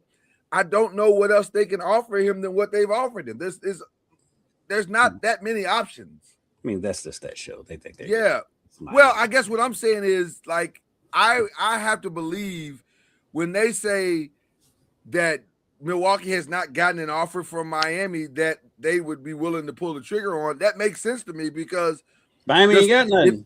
Well, Tyler Hero, right? I'm like, I'm not going to give you Giannis for Tyler Hero. That's not and Miami's not going to come off Bam. So, to me, any conversation of trade has to start with Bam. If we're not starting there, then what are we talking about? Or you got to go find a third and fourth and maybe even fifth team to give me some serious assets. But what we're not going to do is trade him for Tyler Hero. No, we would get They would burn they'd burn the arena down if we did that. They always say, well, the saving grace in that reason why it's somewhat appealing is Ty was from Wisconsin. But well, then we should definitely do it. That's why Miami's looking at it.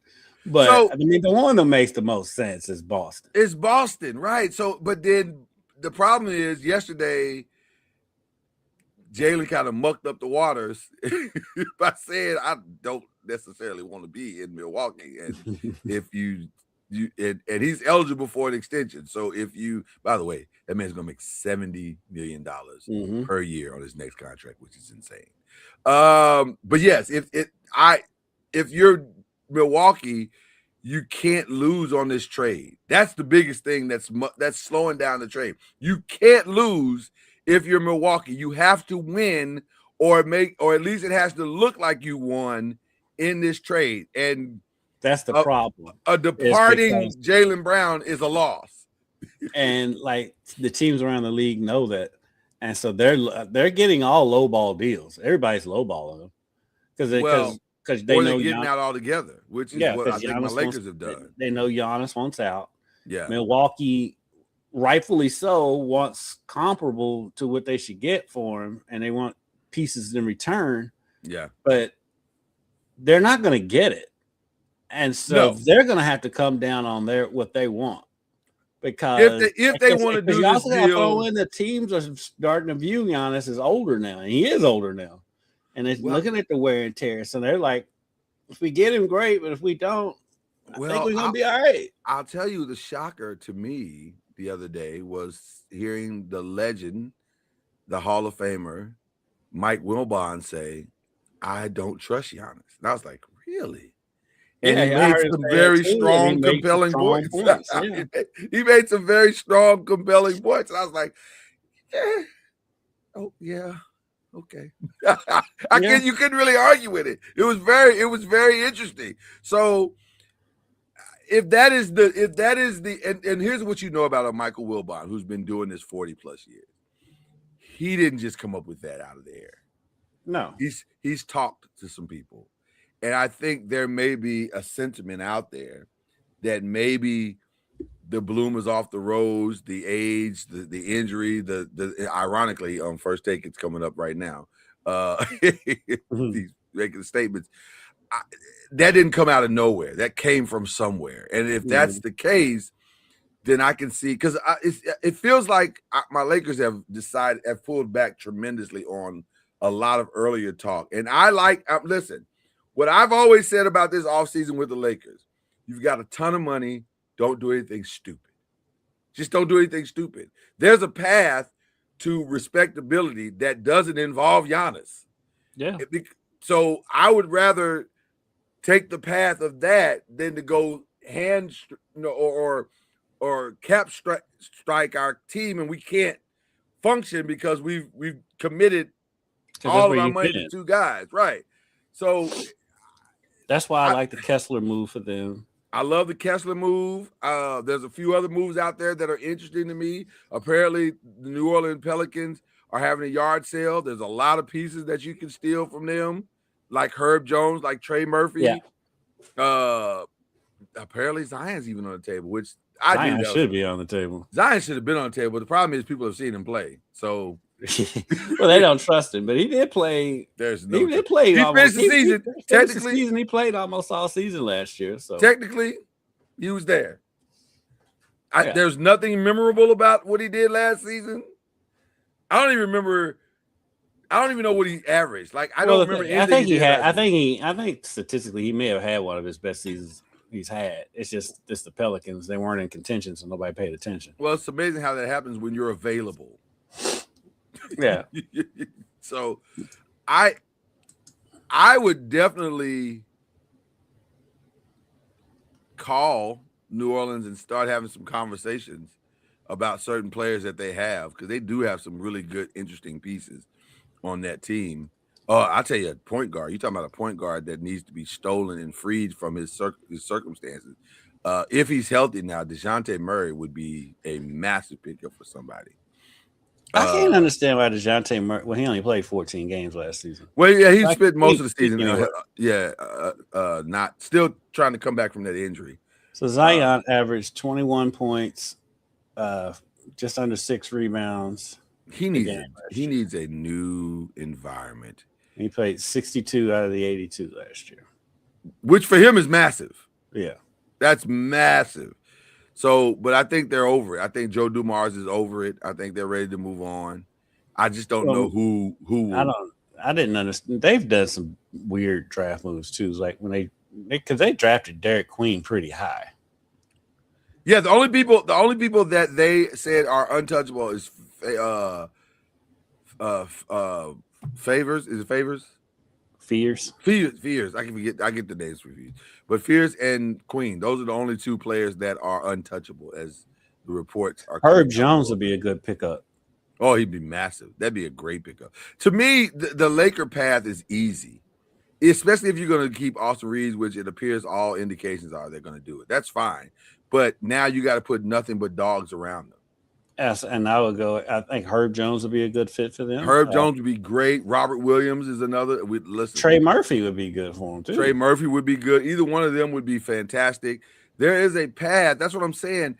And then also, apparently, the Mavs are looking to deal and get Gafford out and get Clay's for sure going to be out. So there's a Gafford path. would be a good pickup. Gafford would be a great pickup. You just Clay's probably going to end up in Golden State. I would think they may have a family reunion there. We'll see. Let's talk about the elephant in the room, though. The one move that could be really insane, which to even be talking about this is crazy to me, but it's the reality. It's the reality of the last 30 years of basketball, and that is Jaylen Brown leaving a championship contending team, a championship winning team, because he and Jason Tatum can't exist in the same space. And it's funny to me to hear them try to say, oh, no, there's no beef. There's no beef. There's beef. I don't know what the beef is, but why would you leave this situation? I don't know if it's necessarily a personal beef where it's like, this dude don't like this dude. I don't think it's that. It's professional. It's a professional where Jaylen feels like he's every bit as good as Jason Tatum. And as long as he's in Boston with Jason Tatum, he's never going to be recognized as good as Jason Tatum. Can I ask you a question? Who's telling him that he's not? Like, where's he getting this from? It's not that someone's telling him that he's not. It's just that Tatum is always going to get the recognition. They always going to favor Tatum over Jaylen. I want to be very clear about the next statement that I'm about to make, because here's the reality. Because I lived through it. When you're a Hall of Famer, you're a Hall of Famer. And Hall of Fame is as high as it goes. Now, you could say, if you're trying to be an all-time great. I think Jaylen Brown views himself as an all-time great, and he's never going to get that recognition when he's playing with Jason Tatum. I think that's how he feels. I'm not saying it's right or wrong.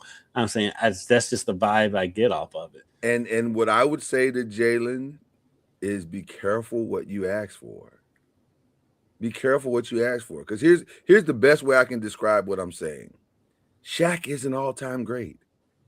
And he went to Miami, and the only reason he won because he played with Dwayne Wade. Had it just been Shaq, old Shaq, in Miami, it wouldn't have worked. Had it been, because you know why I know that? It's because Shaq went to Phoenix, and it didn't work. And then he went to Cleveland with LeBron, and it didn't work. And then he went to Boston and ripped out his Achilles, and his career was over. I'm saying, be careful. Be careful when you're saying, oh, I want to be the man. Okay, but also. And we've seen in NBA history tells you that similar players with similar skill sets can play together. I mean, go back to the Lakers with Jerry West and Elgin Baylor. Yeah. It's very Magic similar. and James Worthy. Like James was like, I'm number 2, and I'm gonna go to the Hall of Fame as a great number 2. There's a lot of benefit in that. But we also got to be fair when we say that back then is a lot different than it is now. It is, but also, well, yeah, I'll tell you that's true because one of the things that didn't happen back then that's happening now is that you're being paid $300 million to be the number 2. Yeah, but like you don't have. I mean, social media is such a game changer and all this stuff. And I have a suggestion. I have an old man suggestion. Put your phone down. Like, what do you stop? It's easier said than done. Stop listening. Listen. We can say that we didn't grow up with that. You're right, brother. They You're right. grew up with that. I'm just saying. That's why I tend to give a little leniency to that generation for that because we didn't grow up with that. So you're right. You're right. We can't. It's a whole different atmosphere. It's just like. Because like the older generation would tell us, why y'all still playing video games? Because we grew up with video games. Because we grew up with video games. That's our world. And so just like for these players now, they grew up with social media in their life. And so just to say, just put your phone down. Well, that's we didn't grow up with cell phones. I agree. I agree with everything. I agree with everything you're saying. I guess I have the benefit of age, just like you do. And with age comes wisdom as well. And I'm telling you, this is starting to feel very Russell Westbrookish, not comparing the players. That's not what I'm doing. What I am saying is that when you run the teams and for both of them, by the way, because if Jason thought it was hard with Jalen, I don't think Jason's a problem in this at all. I disagree.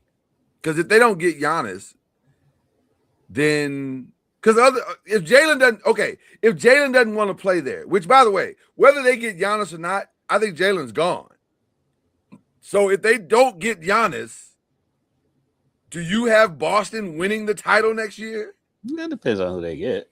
But I think, I don't think Jason Tatum is necessarily. Like I said, I don't think the beef between the two of them is necessarily personal. It's just that Jalen doesn't want to share the spotlight.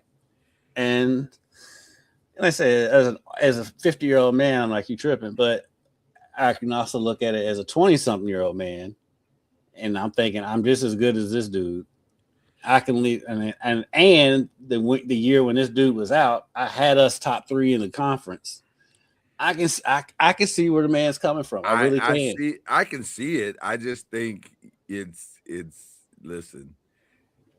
Everybody thinks grass gets greener. Everybody thinks grass gets greener on the other side.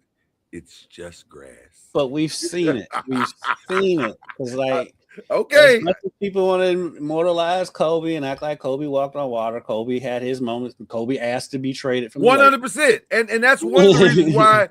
That's one of the reasons why I say this sounds better in your head than the reality is, because Laker fans, we lived through the reality of Shaq leaving, and it was not great at first. It was until they got Pau Gasol and Lamar Odom and Metta World Peace, it was not great. It was just a lot of empty stats from a great player, an all-time great player. But he would say to you out in an honest moment, God rest his soul, but I think he would say to you, man, it was a lot of uphill climbing because it was hard. It's hard. It's to be the man is hard. It's not an easy thing to do. And when you're the highest paid player on your team, it's even harder because they ain't got money to be going to get other great players. And it's even harder now because there's a thing called the second apron, which James Dolan has already said, some of these people, they better enjoy this parade because they ain't coming back. So it's hard. It's really, really hard. And I think you can get blinded by the egotistical aspect of this desire to be great and miss all of the other aspects that are important, like, I don't know, money. I don't know. 50, Lloyd. I know, man. I know. That's the benefit of being older, man. You've seen it already. And plus, I mean, let's be honest. We ain't never been as good at our job as Jaylen Brown is as good as at his. And so you're a Hall of Famer, brother. You're a Hall of Famer. I don't know. He ain't a Hall of Famer yet. He's not officially. Not officially. Let's be honest. The Basketball Hall of Fame. He's gonna make the Hall of Fame. He's for sure gonna make the Hall of Fame. I just think. Listen, you can do Jalen. You can do whatever. You're a grown man. You can do whatever you want to do. If this is the route that you want to go, you have That's that the right. thing is, if it works out for him, well, okay. So let's talk about that. Let's talk about that. Where will it work out for him? That's the question.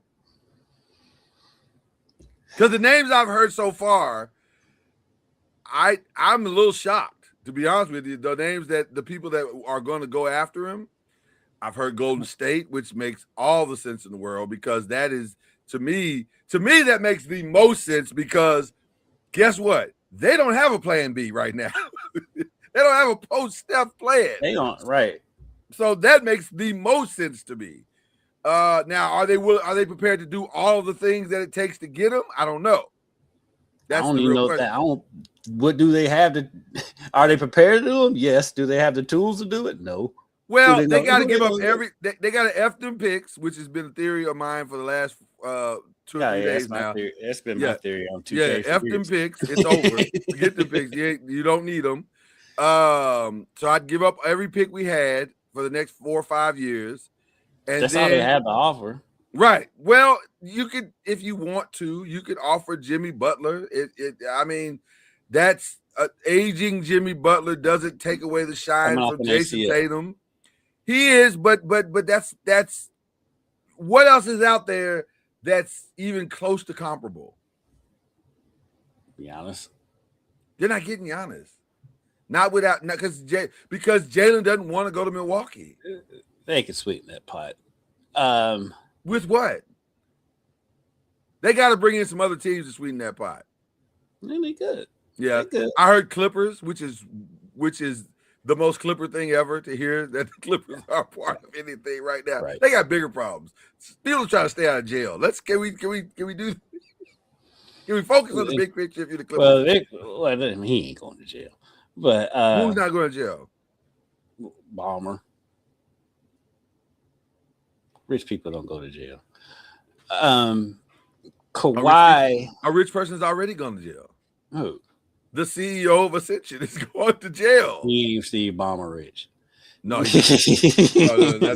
that's true. Steve Ballmer rich does not go to jail. That is true. I'm sure Steve Ballmer can work something out. Especially for stuff like that. Only thing that time they go to jail is for murder. Because it looks like the Clippers are going to lose Kawhi. It appears that they have to get rid of Kawhi. Right, they have to. That would be insane to keep Kawhi. This is the most New York parade ever. Oh my God. Every time I look over, I see something else that's New York. It's New York. It is as New York as it gets. It doesn't get any more New York than what's happening. I don't know who this is on with them now. Oh, it's Mero. I know Mero. Yeah. I know Mero, but I don't know who these other two. Well, they're the guys that replaced Ebro and all those guys for Hot 97, which by the way, it's virtually unlistenable now. That show. Whatever happened to Jesus? They fell out. I knew they fell out, but isn't it ironic? Isn't it ironic that those guys? Everywhere. I don't know what Jesus is doing, but isn't it ironic that those guys built that podcast up to an incredible place, to the point where HBO was like, "We'll give y'all a show." Yeah, and then it just fell apart right at the height of the success. It just all fell apart.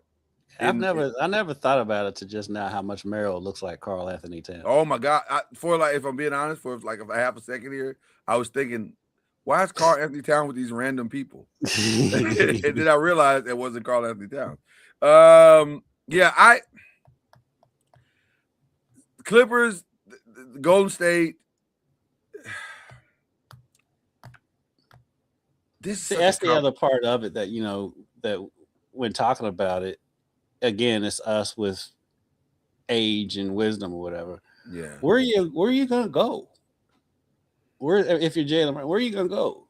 Because you don't want to go to Milwaukee, which I understand. Well, I heard a name mentioned that makes a lot of sense if you think about it, on both sides.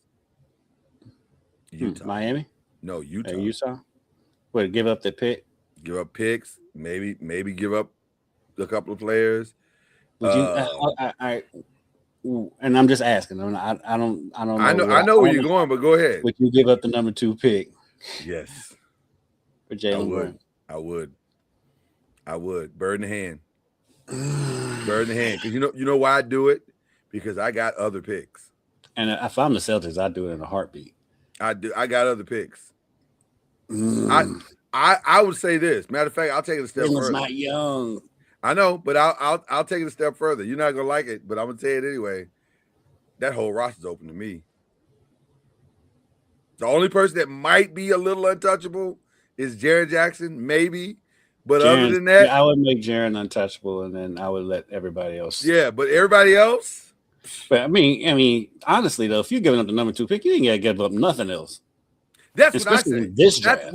That's what I say. Because the number 2 pick is either going to be AJ DeBonta or Darren Peterson. So You're fine. If you're, I've done you a solid. And by the way, the reason why Utah makes the most sense because it's an easy conversation. These are 2 old friends, and I can see you doing it. And I can see Danny Ainge totally doing that. That's what I'm saying. Matter of fact, for the number 2 pick, if I'm Utah, I'm getting more than just Jaylen Brown. You understand what I'm saying? It makes a lot of sense. It does make sense. It makes a lot of sense. And that might be the sneaky move that Danny Ainge has been waiting on. Because I'm going to tell you something. All of this silence in the NBA right now, because by the way, if you're watching First Take or Get Up right now, you are wasting your time this week. It's about the Knicks and nothing else. And all of the trade talk that's going on. There's no real trade talks going on. Trade talks are going to start when this parade ends. Now, once they're done and they've already put this in the cap this weekend, going into the draft, that's when the real conversations are going to happen. No, the conversations are going on. They're just not covered. Well, what I mean by real conversations is like that's when you're going to see real, actual stuff coming out that you can start happening. Right, that you can sink your teeth into. Because the NBA wants the Knicks to have their moment. So now that the parade is out of the way, and today's what, Thursday? Thursday, so, yeah. From tomorrow on, I guarantee you something's going to happen tomorrow. Something is going to happen on Friday. I don't know what. You think it's tomorrow? Okay. Something will happen. Well, because it's a Friday. It's a Friday news dump. Everything happens on Friday. Yeah. A lot of stuff happens on Friday. And so I'll say something this will happen on Friday. I'll say this. I fully expect Jaylen and Giannis to be packing their bags starting tomorrow. They will not make it to the draft with the team that they're currently on. I just can't believe because it doesn't make any sense that they would. Because we were talking about what somebody needs a third team in these drafts, in these trades. Yeah, talk to me. Spurs is a fact. Yes. But can you pull it off now? The show just got even prettier. I know. She's coming down to watch the parade on my iPad when we've got big TVs upstairs to watch. I love it. But it's because you're together and there's love and all that stuff. She's just messing with me because she loves messing with me. They don't mess with us. Then what are they there for? Like we got to mess with each other. That's how this works, right? He's off this week too. So I'll tell you why the Spurs makes a lot of sense because they also have picks. So you can throw some of their picks, and they have picks that aren't even their own. I think the Spurs and the Thunder are going to be more active than 100%. For teams that were in 100%. I will say this. I've been talking to all my Laker friends, and we're a little delusional at times, but not always wrong. You're not usually as delusional. I don't have time for that because I've lived through too much, and I don't have time to believe all. You've got enough delusion with your Giants that you can't. Exactly. Listen, and the delusion. Let me tell you something. The Knicks have made it 10 times worse on the Giants because there now is ridiculous expectation of the Giants season, which I'm like, guys, can we just get better? We've been bad for a long time. Better should be the goal. Super Bowl is crazy, especially with that monster that the Rams have over there right now.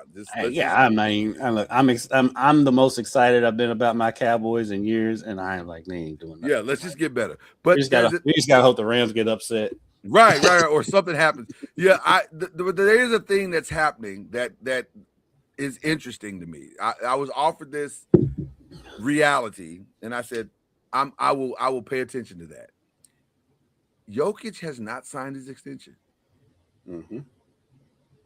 That is interesting to me because there's no logical reason why he wouldn't sign his extension.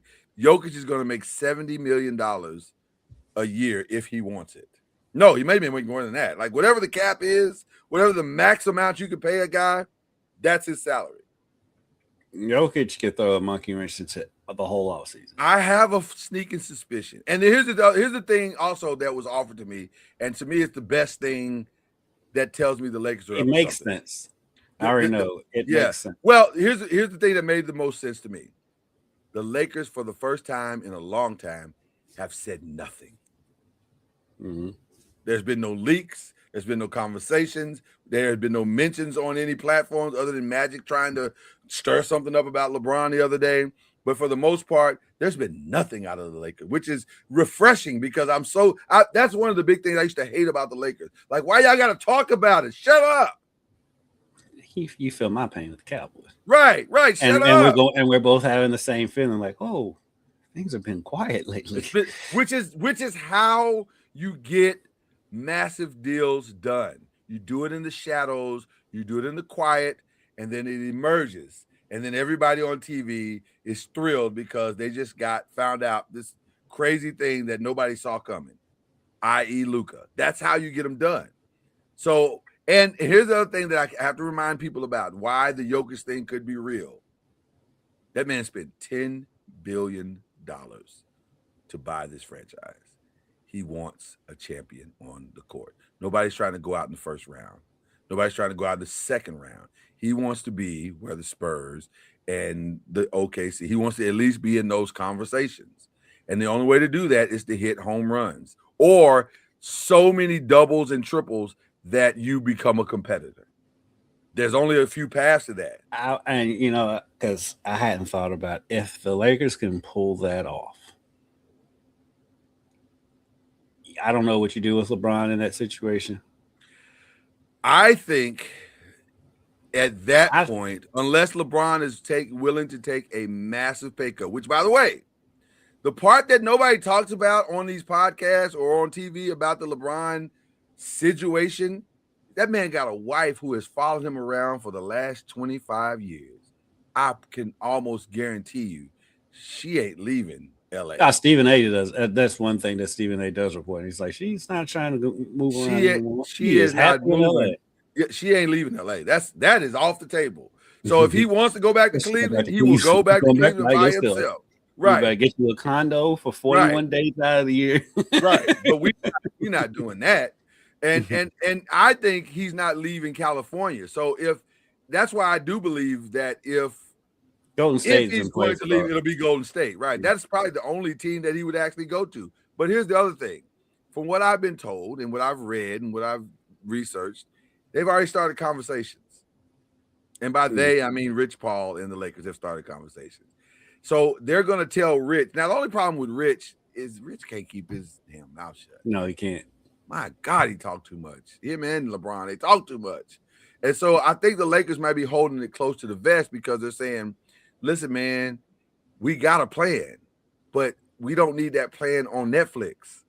Well, with the problem with Rich Paul and LeBron, they love attention so much. They do. Just like, and they're phenomenal. LeBron, that's not even shade, but they do. They do love to talk. I mean, it's just like LeBron bringing up the GOAT conversation in the middle of the finals. It's like, dude, just go somewhere and shut up. That's why I can't. That's why that dude gets on my nerves. Hey, it's like he has to stay in the media in the spotlight. I'm like, dude, it's the NBA finals. All my non-Laker friends say to me, how is it with LeBron? And I always answer the same way. It's a lot. it's a lot. It's a lot. It's a lot. You're grateful to have him, but it's a lot. It's a lot. It's it's crazy. You knew it was a lot when you started dating him. You thought it was going to not be a lot when you married him? Right. You knew it was a lot when you saw him across the dance floor. Right. It looked like a lot when you saw him. But then you decided to say, well, let's marry him. And then you thought it wasn't going to be a lot? No, it's a lot. It's a lot.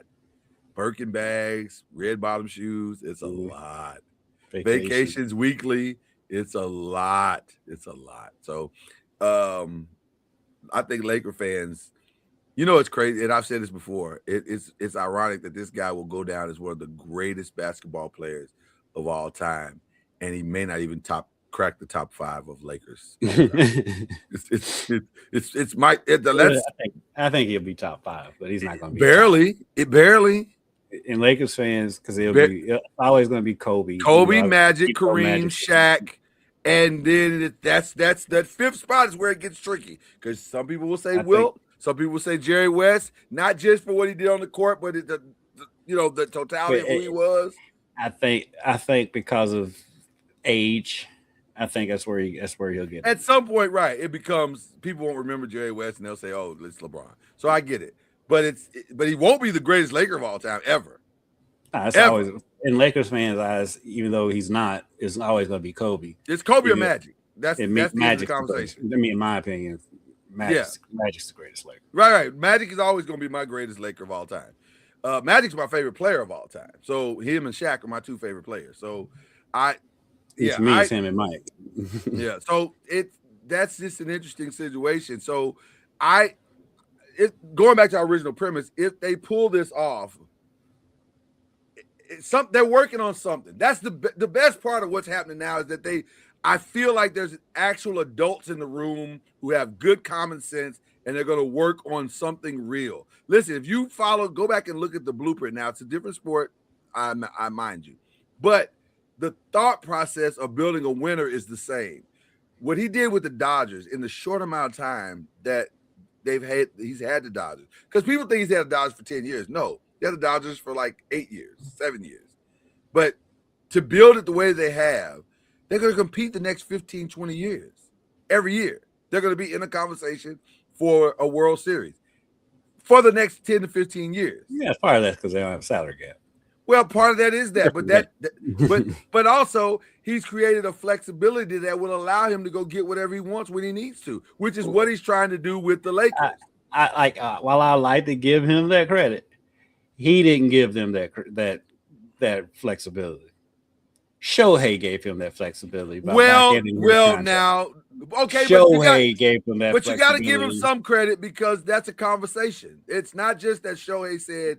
Now, Shohei may be smarter than we think he is, and maybe that is the reason. Because when you defer $700 million, it makes life a lot easier. It makes life a lot easier. By the way, what do we need to do? What are the things we need to do? We need to see if we can get a NBA cap expert on the show that can answer the question, are deferrable contracts possible in the NBA? Because if they do. I mean, they were. I know because I know LeBradford Smith had his contract deferred. He still gets paid every few years. Well, that's what I'm saying. If I was a top tier player, I don't know if it's still a thing, but I know because I know for sure that LeBradford does. If I was a top tier player, I think I would defer some of that money. I think I'd sign a longer deal. Not only for team purposes and team building purposes, but for your for your own future. How cool would it be to be able to get a contract when you're in your 50s? Have a Bobby Bonilla day every year. Yeah, and it's sick and it's significant. Like it's 10, 15, $20 million just hits your bank account on a random July 1st. Mm-hmm. So I think I would look into some deferment money and see if that's a possibility. Like that might be how LeBron ends up with this next contract. Maybe he says I'll sign a 5-year deal, but I'll defer the I'll sign a 10-year deal and just pay me out for the next 10 years. Yeah. Like there's ways to do this, I guess is the thing. But I feel like we're gonna see some fireworks starting next week. Mm-hmm. We're gonna see some real fireworks. And the offseason is gonna be crazy. Especially now that people have the blueprint to beat OKC and possibly have the blueprint to at least make it interesting against the Spurs and beat the Spurs for at least the next 3 years. I think they got more of a blueprint to beat the Spurs than OKC. OKC just got injuries. Jalen Williams. You think it was just injuries? Your second best player out? Yeah. Because Chet disappeared. Like completely. Chet just, but if Jalen's there, that takes that pressure off of him. Well, it's going to be interesting. I'm excited about the offseason. I really am. It's going to be fun. I am Okay. too. All right. What else we got? This Brendan, we'll get into some other ish right now, which is why we call, this segment some other ish, some other quick ish. This Brendan Sorsby thing is insane. I do you think he's going to the supplemental draft? Do you think he will? Because a lot of people, I heard him talking about it. A couple people talking about it, and they're saying he's a first round talent. He just somebody will pick him up. I was like, first round, really? Do you think he will? Who do you think that might be? You got any ideas of who you think might be the guy? Arizona, maybe. Because you're going into the season with Jacoby Brissett as your starter. That makes the most sense. The Colts, maybe. My only fear is that it's really close to Vegas. It doesn't matter at this point. And if he's got that out of his system. Well, I mean, he was doing it from Bloomington, Indiana. I think it doesn't matter where location anymore. By the way, having a full circle moment, how about Satterfield, like grabbing his best bus and throwing the kid under it? Like it's like, hey man, this kid was always a problem. Like, wait, I don't think that's necessary. Like, kid's already got a lot of issues. I don't think you need to just continue to drive over it. He's not even on your team anymore. Like, why are you mentioning it? Yeah, I think that's why he's salty, because he's not on his team anymore. Well, get over it. Build a bridge, get over it. I think he'll get picked up too. I hadn't thought about Arizona, but Arizona makes the most sense because if he is as good as many say that he is, he can actually have that spot. But is Arizona? Is that where Miami's quarterback went though? He is technically. Yeah. I think Carson's there technically, but Cleveland's always in the running. Are they going to choose finance or future? Your gut. What's your gut telling you about that situation? Finance or future? Because the only reason to start Deshaun Watson is because you're paying him that much money, and you don't want to waste the money. That's why I think they'll choose finance. Really? Or the Jets. The Jets are always in the running. They'll open the season with finance. Pittsburgh's in the running. Pittsburgh should be in the running. Because Jesus, what are y'all doing over there? I don't know. I get the sense that, because to me that doesn't make sense with Cleveland. If they're playing, because everything I'm hearing out of Cleveland right now is that they're pretty even, and if they are even, then why are you mucking around with Deshaun Watson? Move on. Yeah, they can't get rid of him, and they're paying him. What's his last year? So move on. Just you blew it. So admit. You know what? You can't keep making the same mistake over and over and over again. That just seems dumb. Like, you made it. You blew it. Like, okay, I cheated, right? It's over. Now we got to move on. Because it doesn't make sense to keep reliving this moment. And it feels like putting him back out there when he wasn't good the last time you saw him. Let me ask you a question. Have you gotten faster in the last 2 years of your life? I'm also 50. I haven't been working out like he has either. Well, he hadn't been working out either. Like, he just started working out again this past year. So I'm saying I can't imagine. I don't see it, but it's just Cleveland we're talking about. It's Cleveland. That's the problem with what we're talking about. This is the most Cleveland thing ever. This is as Cleveland as it gets. I just think you got to move on. They said I've heard so many people out of that I trust. Like, there's some reporters in Cleveland that are just a hot mess. But the ones that I trust, they are all saying Shador is the first person there. He's the last person to leave. He's done all the work. The community loves him. He's doing all the things. The team loves him. The receivers love him. They talk about him glowingly. What else do you have to do? Like, I don't understand why this is so hard. Deshaun is the opposite of that. He just realized that there is a community in the last year because his job is on the line. I get it, but can we just move on? Listen, you can keep mucking around with your old ex thinking that it's going to work out, but it's probably not. There's a reason why she's your ex. It's a reason why she's your ex. And what makes this crazy is that she's your ex, but you're still letting her live in the house. That's crazy. That is crazy. Ma'am, you got to find another place to stay. That's what I would say to his agent. Go somewhere and figure this out. This is not my look problem. at Patrick Ewing and his daughter in the parade. Oh, she kind of looks like him. I remember when a lighter version, but she played here for a second. Did she really? I think so. Wow. Okay. Shout out to Patrick Ewing.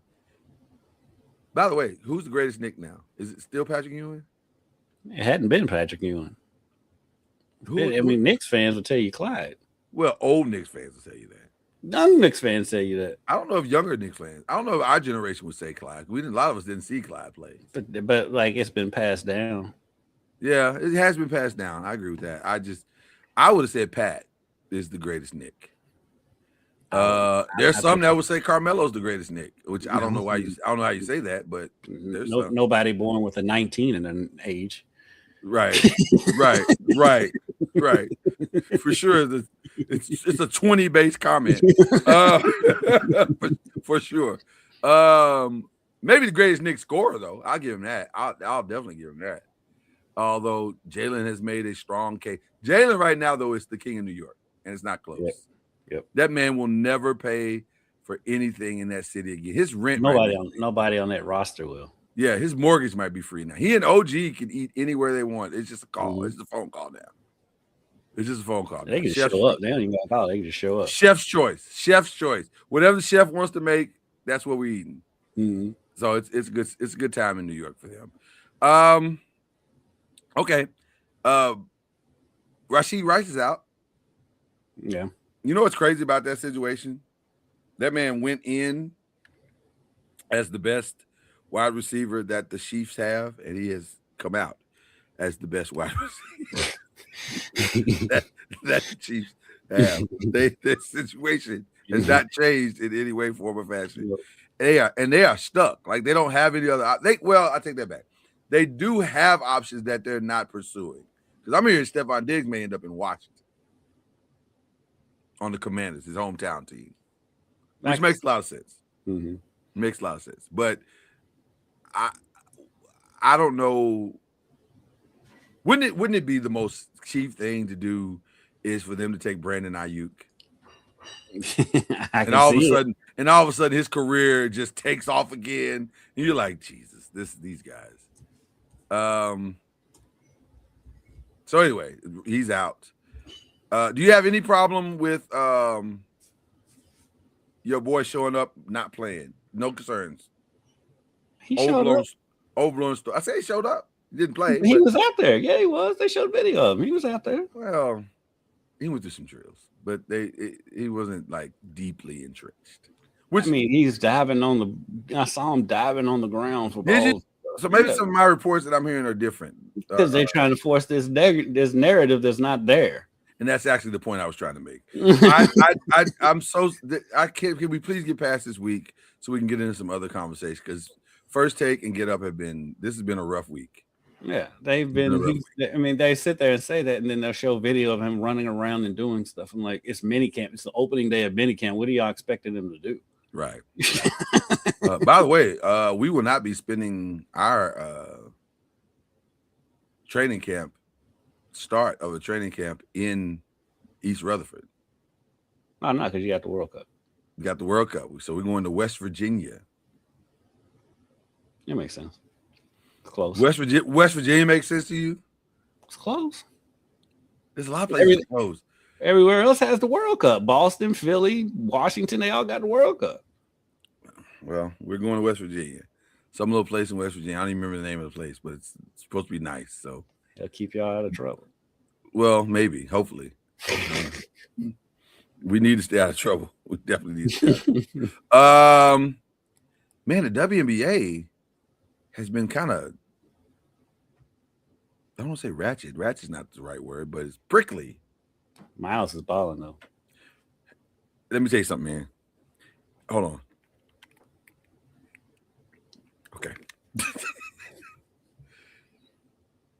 I think Dallas made a mistake.